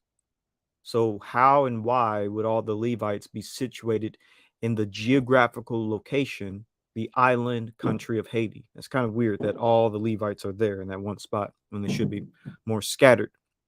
And I know Guerrilla Hebrew tries to say that Haitians have the largest diaspora, but that's not technically true. I think there's other, you know, human populations that are in a far greater diaspora than Haitians. I think Indians, well, no, Chinese people technically have the largest diaspora, if you ask me. Or wait, no, Indo-Europeans, they have the largest diaspora, as a matter of fact. You can find haplogroup R everywhere. We just saw maps of haplogroup R. But anyways, so yeah, a lot of running in Guerrilla Hebrew's round. It was kind of bad, all that running he was doing. And the yeah, I thought it was kind of distasteful for Guerrilla Hebrew to try to excuse his racism, his race baiting, because he basically said, "Oh, well, if you know what we as Israel have been through, you would know why I talk the way I talk." I'm thinking to myself, like, bro, no matter how much persecution you go through, I don't think that excuses racism. You acting racist. I don't like that type of argument. And one thing that was interesting that was pointed out by Dr. Brown, he tells Guerrilla Hebrew that your mother is white. So how are you a Levite if your mom is white? She's from another nation, and that's true. How is Guerrilla Hebrew a Levite if his mom is from a different nation, a different ethnic group? As a matter of fact, and here's another thing: Guerrilla Hebrew, Dr. Brown asked Guerrilla Hebrew and says, is traced through the father being a Levite. Well, remember, Guerrilla Hebrew's father is haplogroup R. And if Guerrilla Hebrew's father is haplogroup R, then what are we saying about all of these R markers? Are all of these people Levites? Are all these Indo-European groups Levites because Guerrilla Hebrew is a Levite himself and his father carries haplogroup R? It's a little weird. So yeah, this just goes back to the whole haplogroup situation.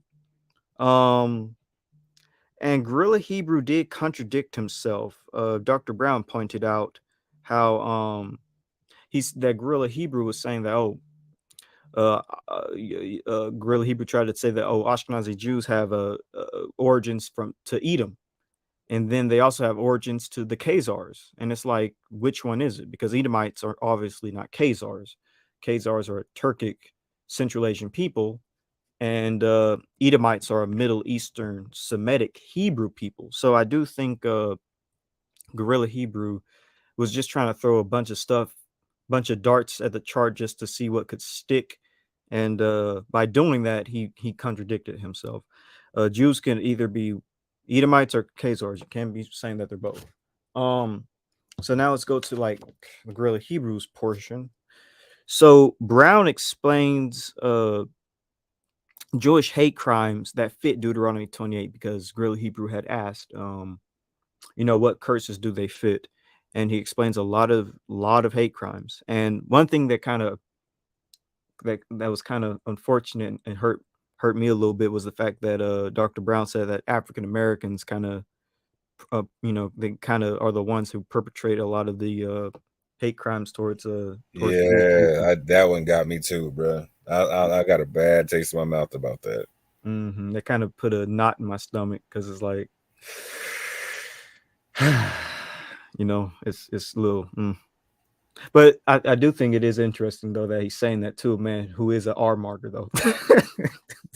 R markers leading these African Americans into these bad situations. But anyways, so Guerrilla Hebrew, in a very distasteful way, tries to basically deny and shy over Jewish persecutions. And Dr. Brown brings up the Holocaust, and basically, Guerrilla Hebrew keeps on just saying, "Oh, give us examples of you feeding Deuteronomy 28."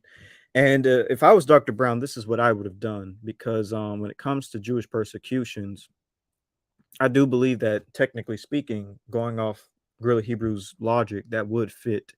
They would fit the curses. So I'm just going to show you all this as an example. Here is a map of Jewish persecutions and expulsions in Europe from the 12th century to the 17th century. All those places you see is where Jews were expelled, where people were killing them and doing sexual assaults to their women, and kicking them out of the land, all throughout Europe. And this technically would fit curses in Deuteronomy. And you can read about this, like, for instance, the long data of European Jewish expulsions, which lasted for 700 years. And the Jews have a very long history of going through persecutions. Here's a map. Figure 1, Jewish cities and expulsions from 1100 through 1800 AD. That's a very long time. This is from the Encyclopedia Judaica of 2007. All of these dots you see are places where they were expelled, killed, and a lot of other bad things happening to them. This would fit Deuteronomy 28, in my opinion. I believe it's fair to say that a lot of things they went through was tragic. So I advise that y'all take a look at this. And here's just another one, just to give y'all some more information. I'm going to go to the map. Here's the map again. All the dots you see, areas where Jews were expelled and where they had tons of persecution. So I feel like Dr. Brown should have showed Guerrilla Hebrew, like, charts and things and papers and books that actually go through it, because he brought up the Holocaust, and that is the easiest thing to use.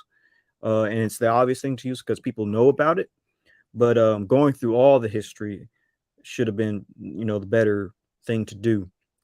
And I'll just show you. All right, that's it. Never mind. So yeah, going to my next point.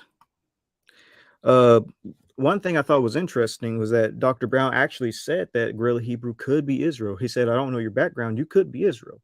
So I do think it's interesting that Dr. Brown would give Guerrilla Hebrew that possibility.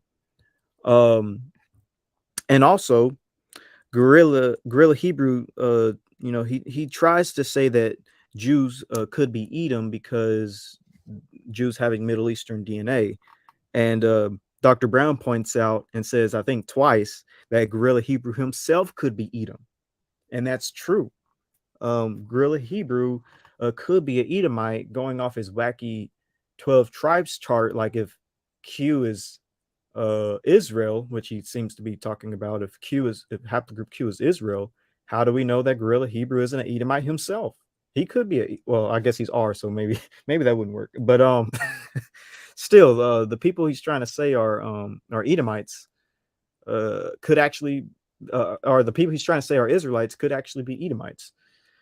But with his weird 12 tribes chart, it's hard to say what he's trying to say, because it doesn't work from a genetic perspective. But anyways, that's what I kind of noticed and wanted to point out to the audience. But anybody else can go next.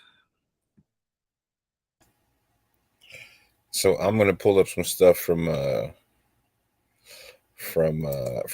I see Yeshub in the chat, and he brought up some points that I thought were real interesting and whatnot.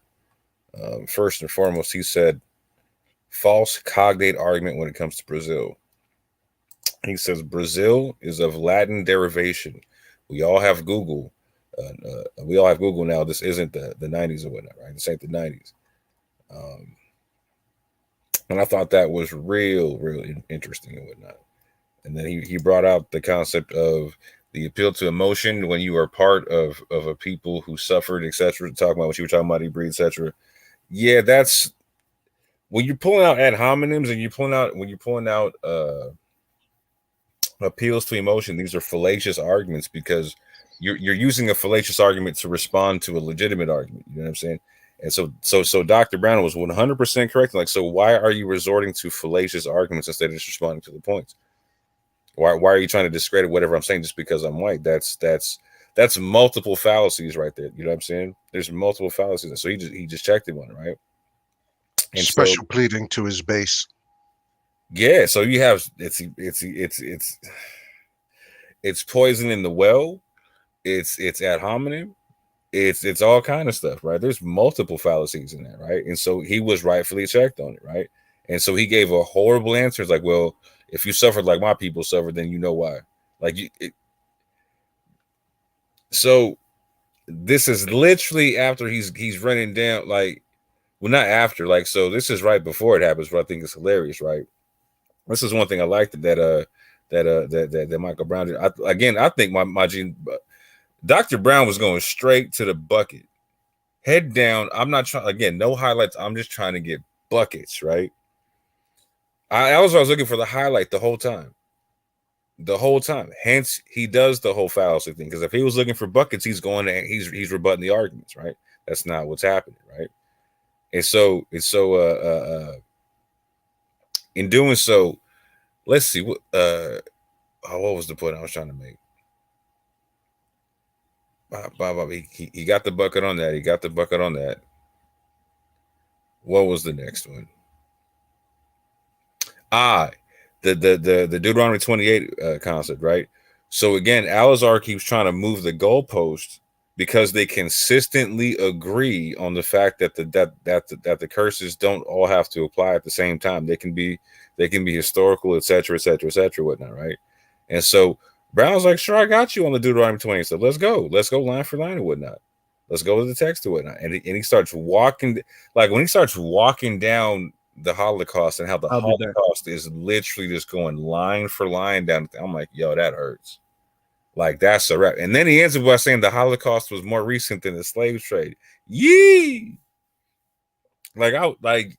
That's, you can't deny that, right? Like, the only way you dismiss that concept is if you're just hand waving. That's another fallacy in debating to where you refuse to acknowledge the point being made.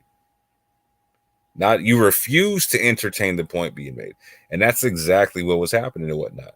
And so I said, well, no, I'm talking about right now. It's like, okay, there's Jews in France that are getting oppressed. There's Jews in Russia getting oppressed. There's Jews in England getting oppressed. Well, I don't like. He's basically, well, I don't care. Well, I'm giving you an example. What are you talking about? And you're talking about the fact that people are prosperous, and the fact that means that they can't be Israelites or whatnot.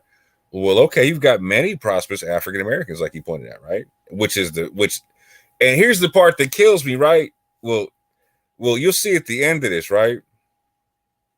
Because at the very end of this, like Alizar shows a picture of Randy Moss, right? Somebody who's literally in like a former NFL multi-million-dollar athlete or whatnot, right? Hall of Fame athlete and whatnot, right? Again, that's his poster child for Israel is Randy Moss. It's so laughable at that juncture, right? So Brown runs away with it in this particular round because he just sits there and he's in the pocket, just going to the bucket or whatnot. I like the way he answers a lot of the questions and whatnot. I love the questions that he asks. When he's going straight for the jugular whatnot on a lot of stuff. Like, what about this? Like, again, aren't I a Hebrew at that juncture? Hold on, I think Yeshua brings this point out too. This is something I've been saying the whole time. I brought this on a bunch of different platforms or whatnot, but I believe he says it. Yeshua makes the argument that you got to consider them the moment you said that he's you're trying to say he's an Edomite or whatnot, right? You have to consider them, and you're making the argument. Well, you could be an Edomite with Hebrew DNA. You'd have the same DNA as the Moabites and the Israelites and Israel. Okay, at that juncture, you are now arguing that population or Ashkenazi Jews are now a viable proxy population for any Israelites. They are now a viable proxy. Again, thank you for bringing up. Yeshua says by calling Ashkenazi Edomites, that means you have to use them as a reference population since Esau is twin of Jacob. 100%. They are not. So now you definitely can't scoff at that their DNA. You gotta use their DNA because they're a proxy population. So Brown rightfully says, like, okay, which one is it? Am I Hebrew? Am I not a Hebrew, bro? Pick your poison. Which one is it? And then GRLA Hebrew tries to say, well, can't I link you back to the Edomite language? My man says no. My people dealt with Hebrew. Edomite's a whole different dialect. 100% correct. Dead in the water. What do you got? So this whole bit about like not wanting to deal with material culture and whatnot, but wanting to rely on the curses and whatnot, you see it blowing up in Alazar's face because it becomes muddy. You can't use the curse, like when you're just pointing to suffering and whatnot. You can point to suffering all over the place in different places and whatnot, right? Like so for instance, if I go to India, right, and I deal with the Dalit, the people at the bottom of the caste system, they're catching worse hell than African Americans. You can't tell me they're not, fam. You can't tell me if you want to have the dialogue, show me. Let's go. Let's get it. But there's a lot of people in the world who are suffering worse than African Americans, right? So you can't make this, like, at that juncture, suffering is suffering. Like the one who suffers the most got to be the children of Israel. Like, that's not what it says. It says that nowhere in the scrolls. And if you want to make it the worst, it's not us, fam. It's not us. I had a couple more points I wanted to make. What was I gonna? I forget. A lot of good points made by Ibri. A lot of good points brought out by everyone else on the panel and whatnot. I cannot recall the last point I wanted to make about Alazar. Other than the fact that, here we go. When it came to him trying to defend the material culture on language, again, Brown drug him through the mud on the joints. Like, you got made up words, fam. So not mispronounced. He's like, no, it's a made up word. It's different. Like, and then caught him on the fact, like, no, homie, you're trying to tell people like Brazil is this, that. It's like, well, I didn't say that. I'm not making the claim. I just alluded to the fact that there's an eerie connection. Bruh, you're trying to suggest the linear connection. Stop playing. So a lot of people don't recognize in the conscious community, it's effective to debate this way, to where, like, when you hit the Q&A, you're trying not to answer questions. That's the conscious community. Don't answer the questions. In scholastic debate, I need to answer the question. And so for people who are used to conscious community stuff, not answering the question, like they think that they think the Owls did fantastic in this round. But for anybody who's interested in scholarship, they're not getting no information. They're like, nah, what's going on? You're leaving me hanging. What are you saying? What do you say? Like, so for instance, when Alazar was talking about scalping and whatnot, right? Dr. Brown was like, well, okay, there's other people in history who scalp people. Like, can you show me something else? He was like, well, no, that doesn't matter, because, you know what I'm saying, I'm not saying that's the only reason why I'm connecting Native Americans to being Israel when I was just scalping. Well, he was like, all right, well, show me. You got the floor. You ain't saying nothing else. What you got? And that was it. Just left it there. Like, okay. He left a lot of meat on the bone, fam, for the argument he was making. I could try to pull out, like, if I thought about it, I could pull out a lot more, but like we're running up on time and whatnot. We got one last round to go on, and you know what, Ibri, we might not get to the presentation because we're running up on 4 hours or whatnot. I think it is a good idea to try to bring some people up for a Q&A if we can. Yeah, that's what I was saying. We can do the presentation on Sunday, because I knew this would take a long time. Yeah, I might not be able to do it Sunday. We'll see. Like, we might have to do it another time, but we'll build. Yeah. Also Sunday. I'm sorry, I didn't mean to cut you off, bro. Also Sunday, we have a double hitter. Yeah. We have a double hitter with the Source Debate League tomorrow. We can get to the presentation at some point. Don't have to be. Yeah, we'll build after the show goes off or whatever. All right, cool. It would be nice to have a Q&A. We can put the link in, or we can start up another live stream and put the link in, or we can just put the link in now. Start another live stream after this review goes off for a Q&A. All You right. got it, sis. Because this would be too long. Yeah, just to shut the time down on this one, we just get another one So does started. can somebody make the StreamYard for that while we're Yeah, I can do it. Yeah. Okay, you got it. Alrighty. By the way, everyone, we're about to come back live. About to start a new live. Whoa, we're gonna have to close the statements right quick. Yeah, I just want folks Yeah, to chill, go chill, ahead and chill. know. So just stay here. Don't leave the channel. We're gonna have some closing statements, but we're gonna start up a new live here in a second, and come to that, and we'll let y'all on stage. No cursing, and we will like to hear y'all's thoughts on who won and why, and behave like an adult. Don't act childish and rowdy. All right.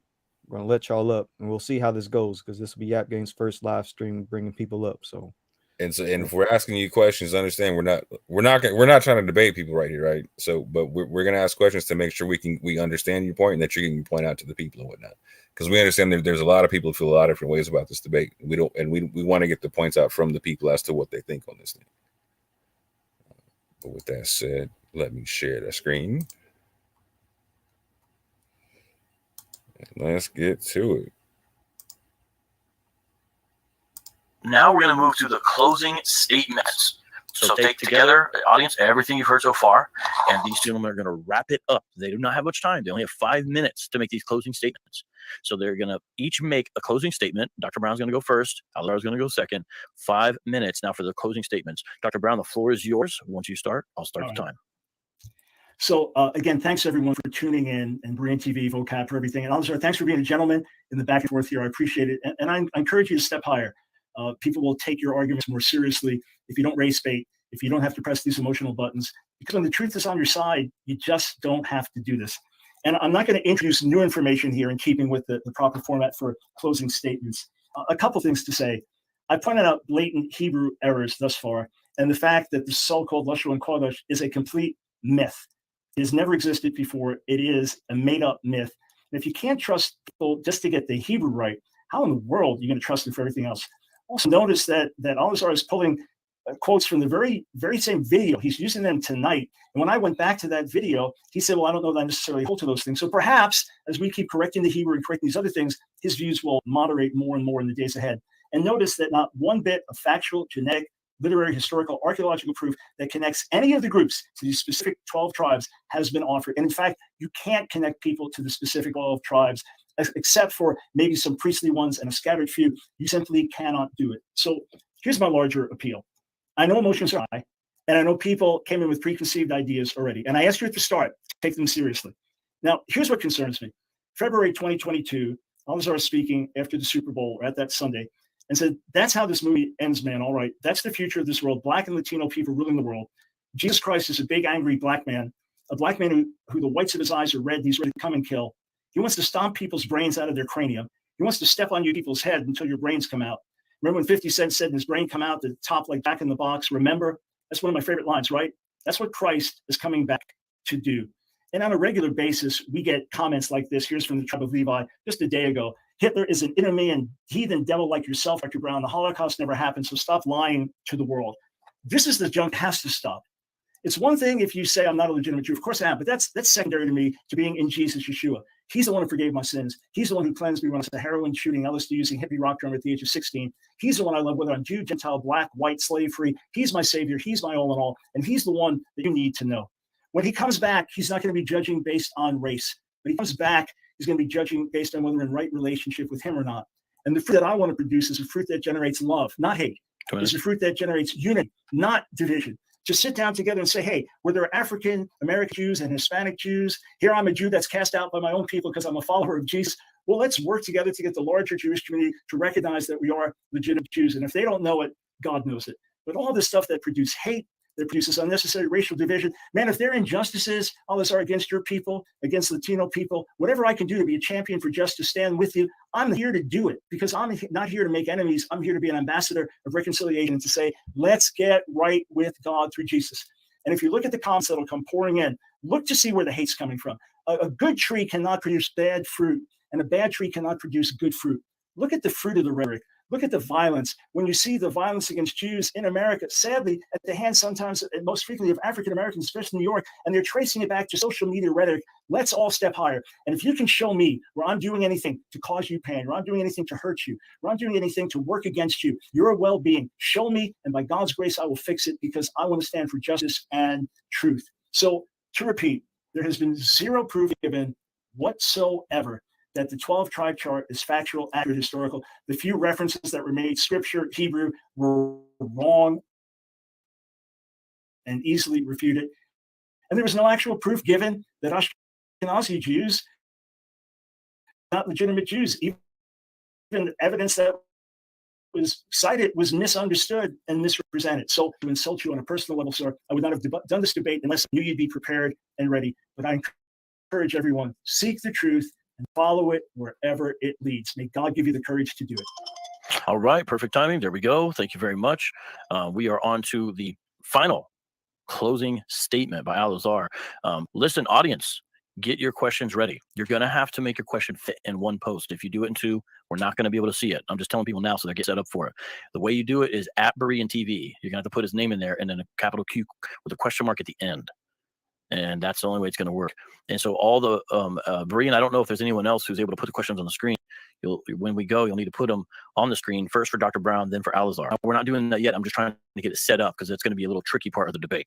Al-Azhar, you have 5 minutes for your closing statement to end this portion of the debate. The floor is yours. All right, again, I want to give all praise, honor, and glory to the Most High God, Yahweh. I do so, the name is only begotten Son, who the world calls Christ. Yahweh, if anybody is appalled or has any objections to the quote of mine that Dr. Michael Brown quoted, all they simply have to do is go read Isaiah the 63rd chapter.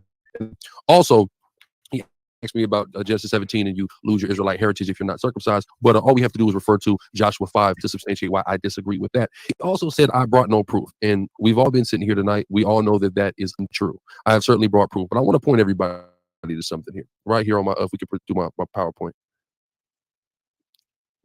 I want to put everybody here, right? Because he apparently doesn't accept the proof that we've brought tonight. But here are the Beni Menashe, right?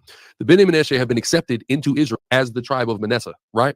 And the movement began in 1951 when a tribal leader reported having a dream that his people's ancient homeland was Israel, with others then embracing the idea that they were Jews. All it took was one guy having a dream in 1951 for this group of Tibetan people to be accepted as the tribe of Manasseh by the Israelis.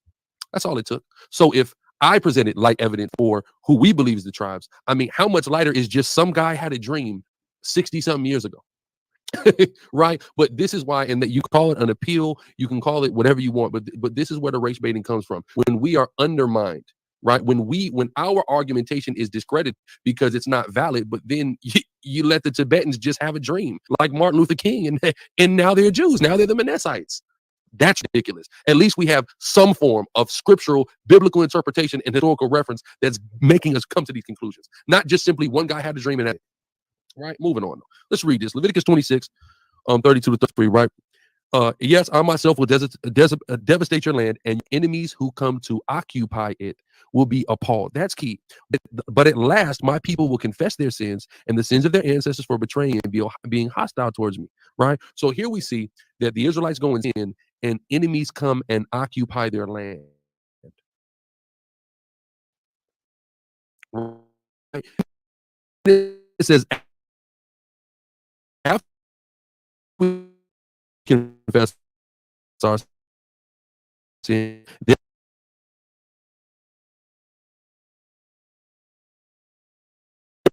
my covenant with Jacob and my covenant with Isaac and my covenant with Abraham, and out of the land. So the Israelites were to be exiled, enemies were to occupy our land until we repent, then we would be to the land. That's what this is demonstrating here in Leviticus 26. You know what the problem is? Those people, his people, are not in repentance. So why are they back in the land? You know what that makes them? Not the Israelites, but rather the enemies who are presently occupying. It makes them those who say they are Jews and are not, but do lie. It makes them the synagogue. 24.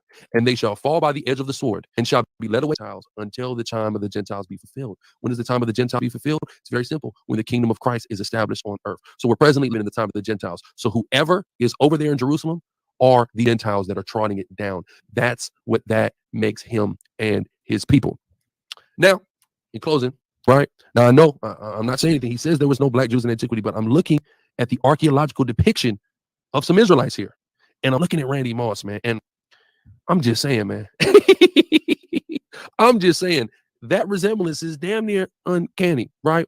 But with that, I want to bring close to my presentation. Again, to give all praise, honor, and glory to the God of Abraham, the God of Isaac, the God of Jacob, Yahweh, and I do so in the name of his only begotten Son, the King, the Messiah.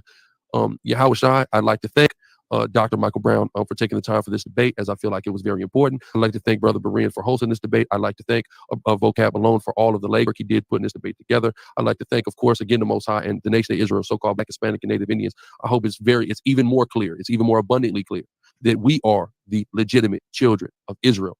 And I'd like to thank the nation. I know y'all were behind me. I'd like to thank everybody for their prayers, my family, my camp, everybody out there. Again, Yahweh Bashem, Yahweh Shai, Barak Thumb, and again, all praise.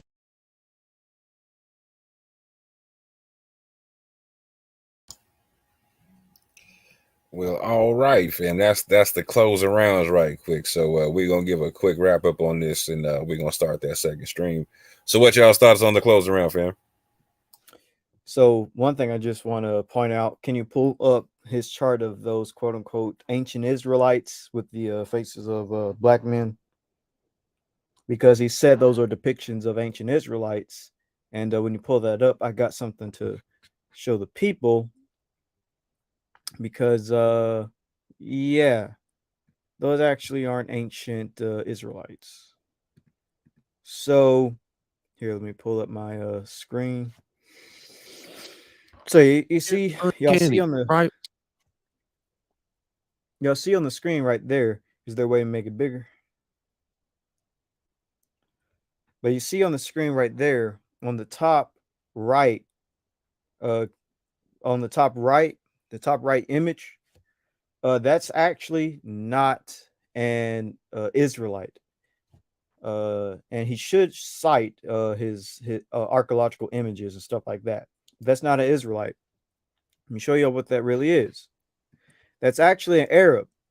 This is a depiction of Arabs by the Assyrians from the northern palace of Nineveh in 660 BC through 650 BC. The reason I knew this is because I like to look up pictures and depictions of ancient groups. And these are actually Arabs, not Israelites.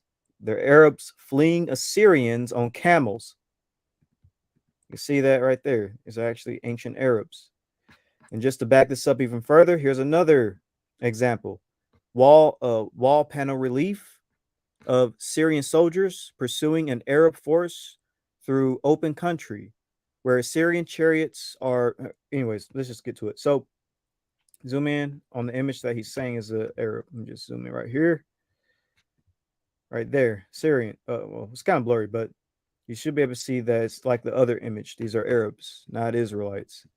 I noticed that a lot of BHI typically get depictions of peoples on walls and stuff like that and statues and claim that certain groups are Israelites and stuff like that. No, you got to make sure you look into the archaeology. Here's the last thing I'm going to show you, a post from Dr. Al-Rashid and Assyrian troops pursuing Arab warriors on camelback. These are Arabs, not Israelites. So make sure when people show images of random folk, make sure you fact check and look and see who's being depicted, because sometimes folks be showing images and they're not Israelites. They're other groups of people. So yeah, that's one thing I just want to point out to the people,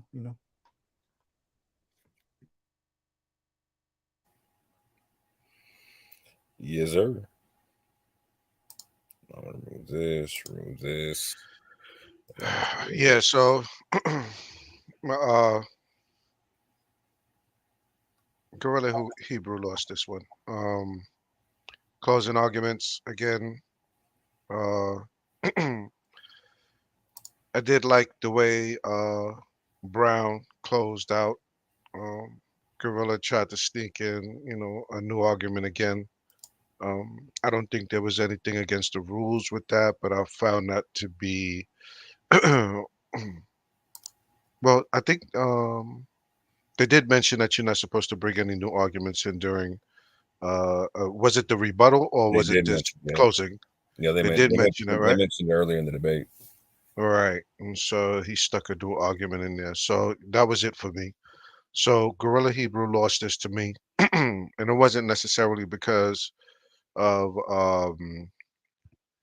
but like I said, both had, to me, Dr. Brown, I expected more from them. Both had weak argumentation, but Dr. Brown was able to point out a few or take advantage of a few areas where um, Alizar, was lacking. So it worked in his favor. So for me, yeah, this went to Brown.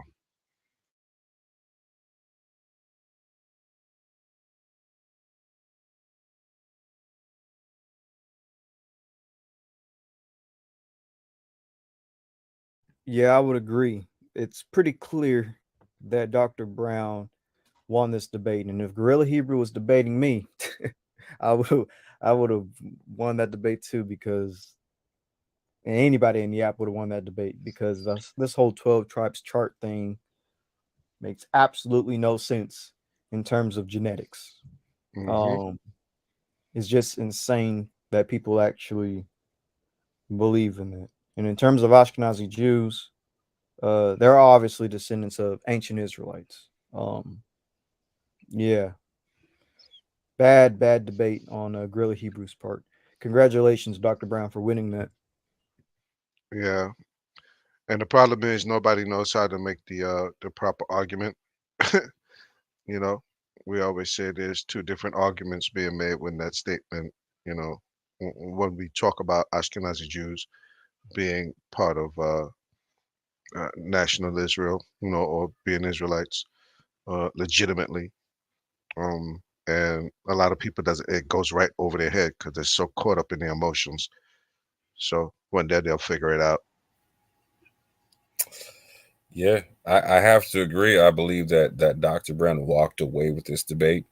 Again, like I was saying, when you're going over their premise and whatnot, you're testing out to see if it held up at the end of the debate and whatnot, right? So Alazar's premise was you don't use language, you don't use genetics, you don't use culture, you use the curses. And so by the end of it, there was it couldn't stand on its own. It didn't shake out. Every time he tried to go up against Brown and make it stick, it didn't stick. And then Brown was like, okay, well, he tried to discredit Brown on his material culture and couldn't do it. Every time, could not do it. He was like, well, all right, if you're saying I'm a Hebrew, how you know I'm not a Hebrew? Like, how do you determine that I'm not a Hebrew based upon your argument? And he can't do it. Like, so based upon what Alzar is saying, you should be able to see a single solitary curse apply to Ashkenazi Jews at all. He gave no argument as to why you should be able to see curses applying to them, but them still not being Israel and whatnot. And that's the problem with the curses. Again, if you're just going to go by that, okay, other people suffer. How do you delineate the suffering? And so Brown's model was, okay, I'm going to use language, genetics, and culture. And and by the end of the debate, Alazar couldn't take away language, genetics, or culture from him. Could not do it. And in fact, the genetics kept disproving Alazar's arguments left, right, and center. And his own arguments on DNA were disproving his own arguments. He gave up he shot his own premise in the face like a good 3-4 times in the debate, at least. At least. But we appreciate y'all for tuning into this one, to this show here, to this review. Again, we appreciate all the people that participated in the debate. Berean, Vocab, Dr. Brown, Gorilla Hebrew. We're looking at the polls that we took in the chat here, and Dr. Brown won 71-29. 71-29 with almost 70 votes in the chat and whatnot. So we let y'all know what we think. Sister, you want to say anything? I'm good. Thank you all for tuning in. Don't forget to leave your comments on the overall debate and the comment of the review. Don't go anywhere though, because we will be opening up for Q&A in a few minutes.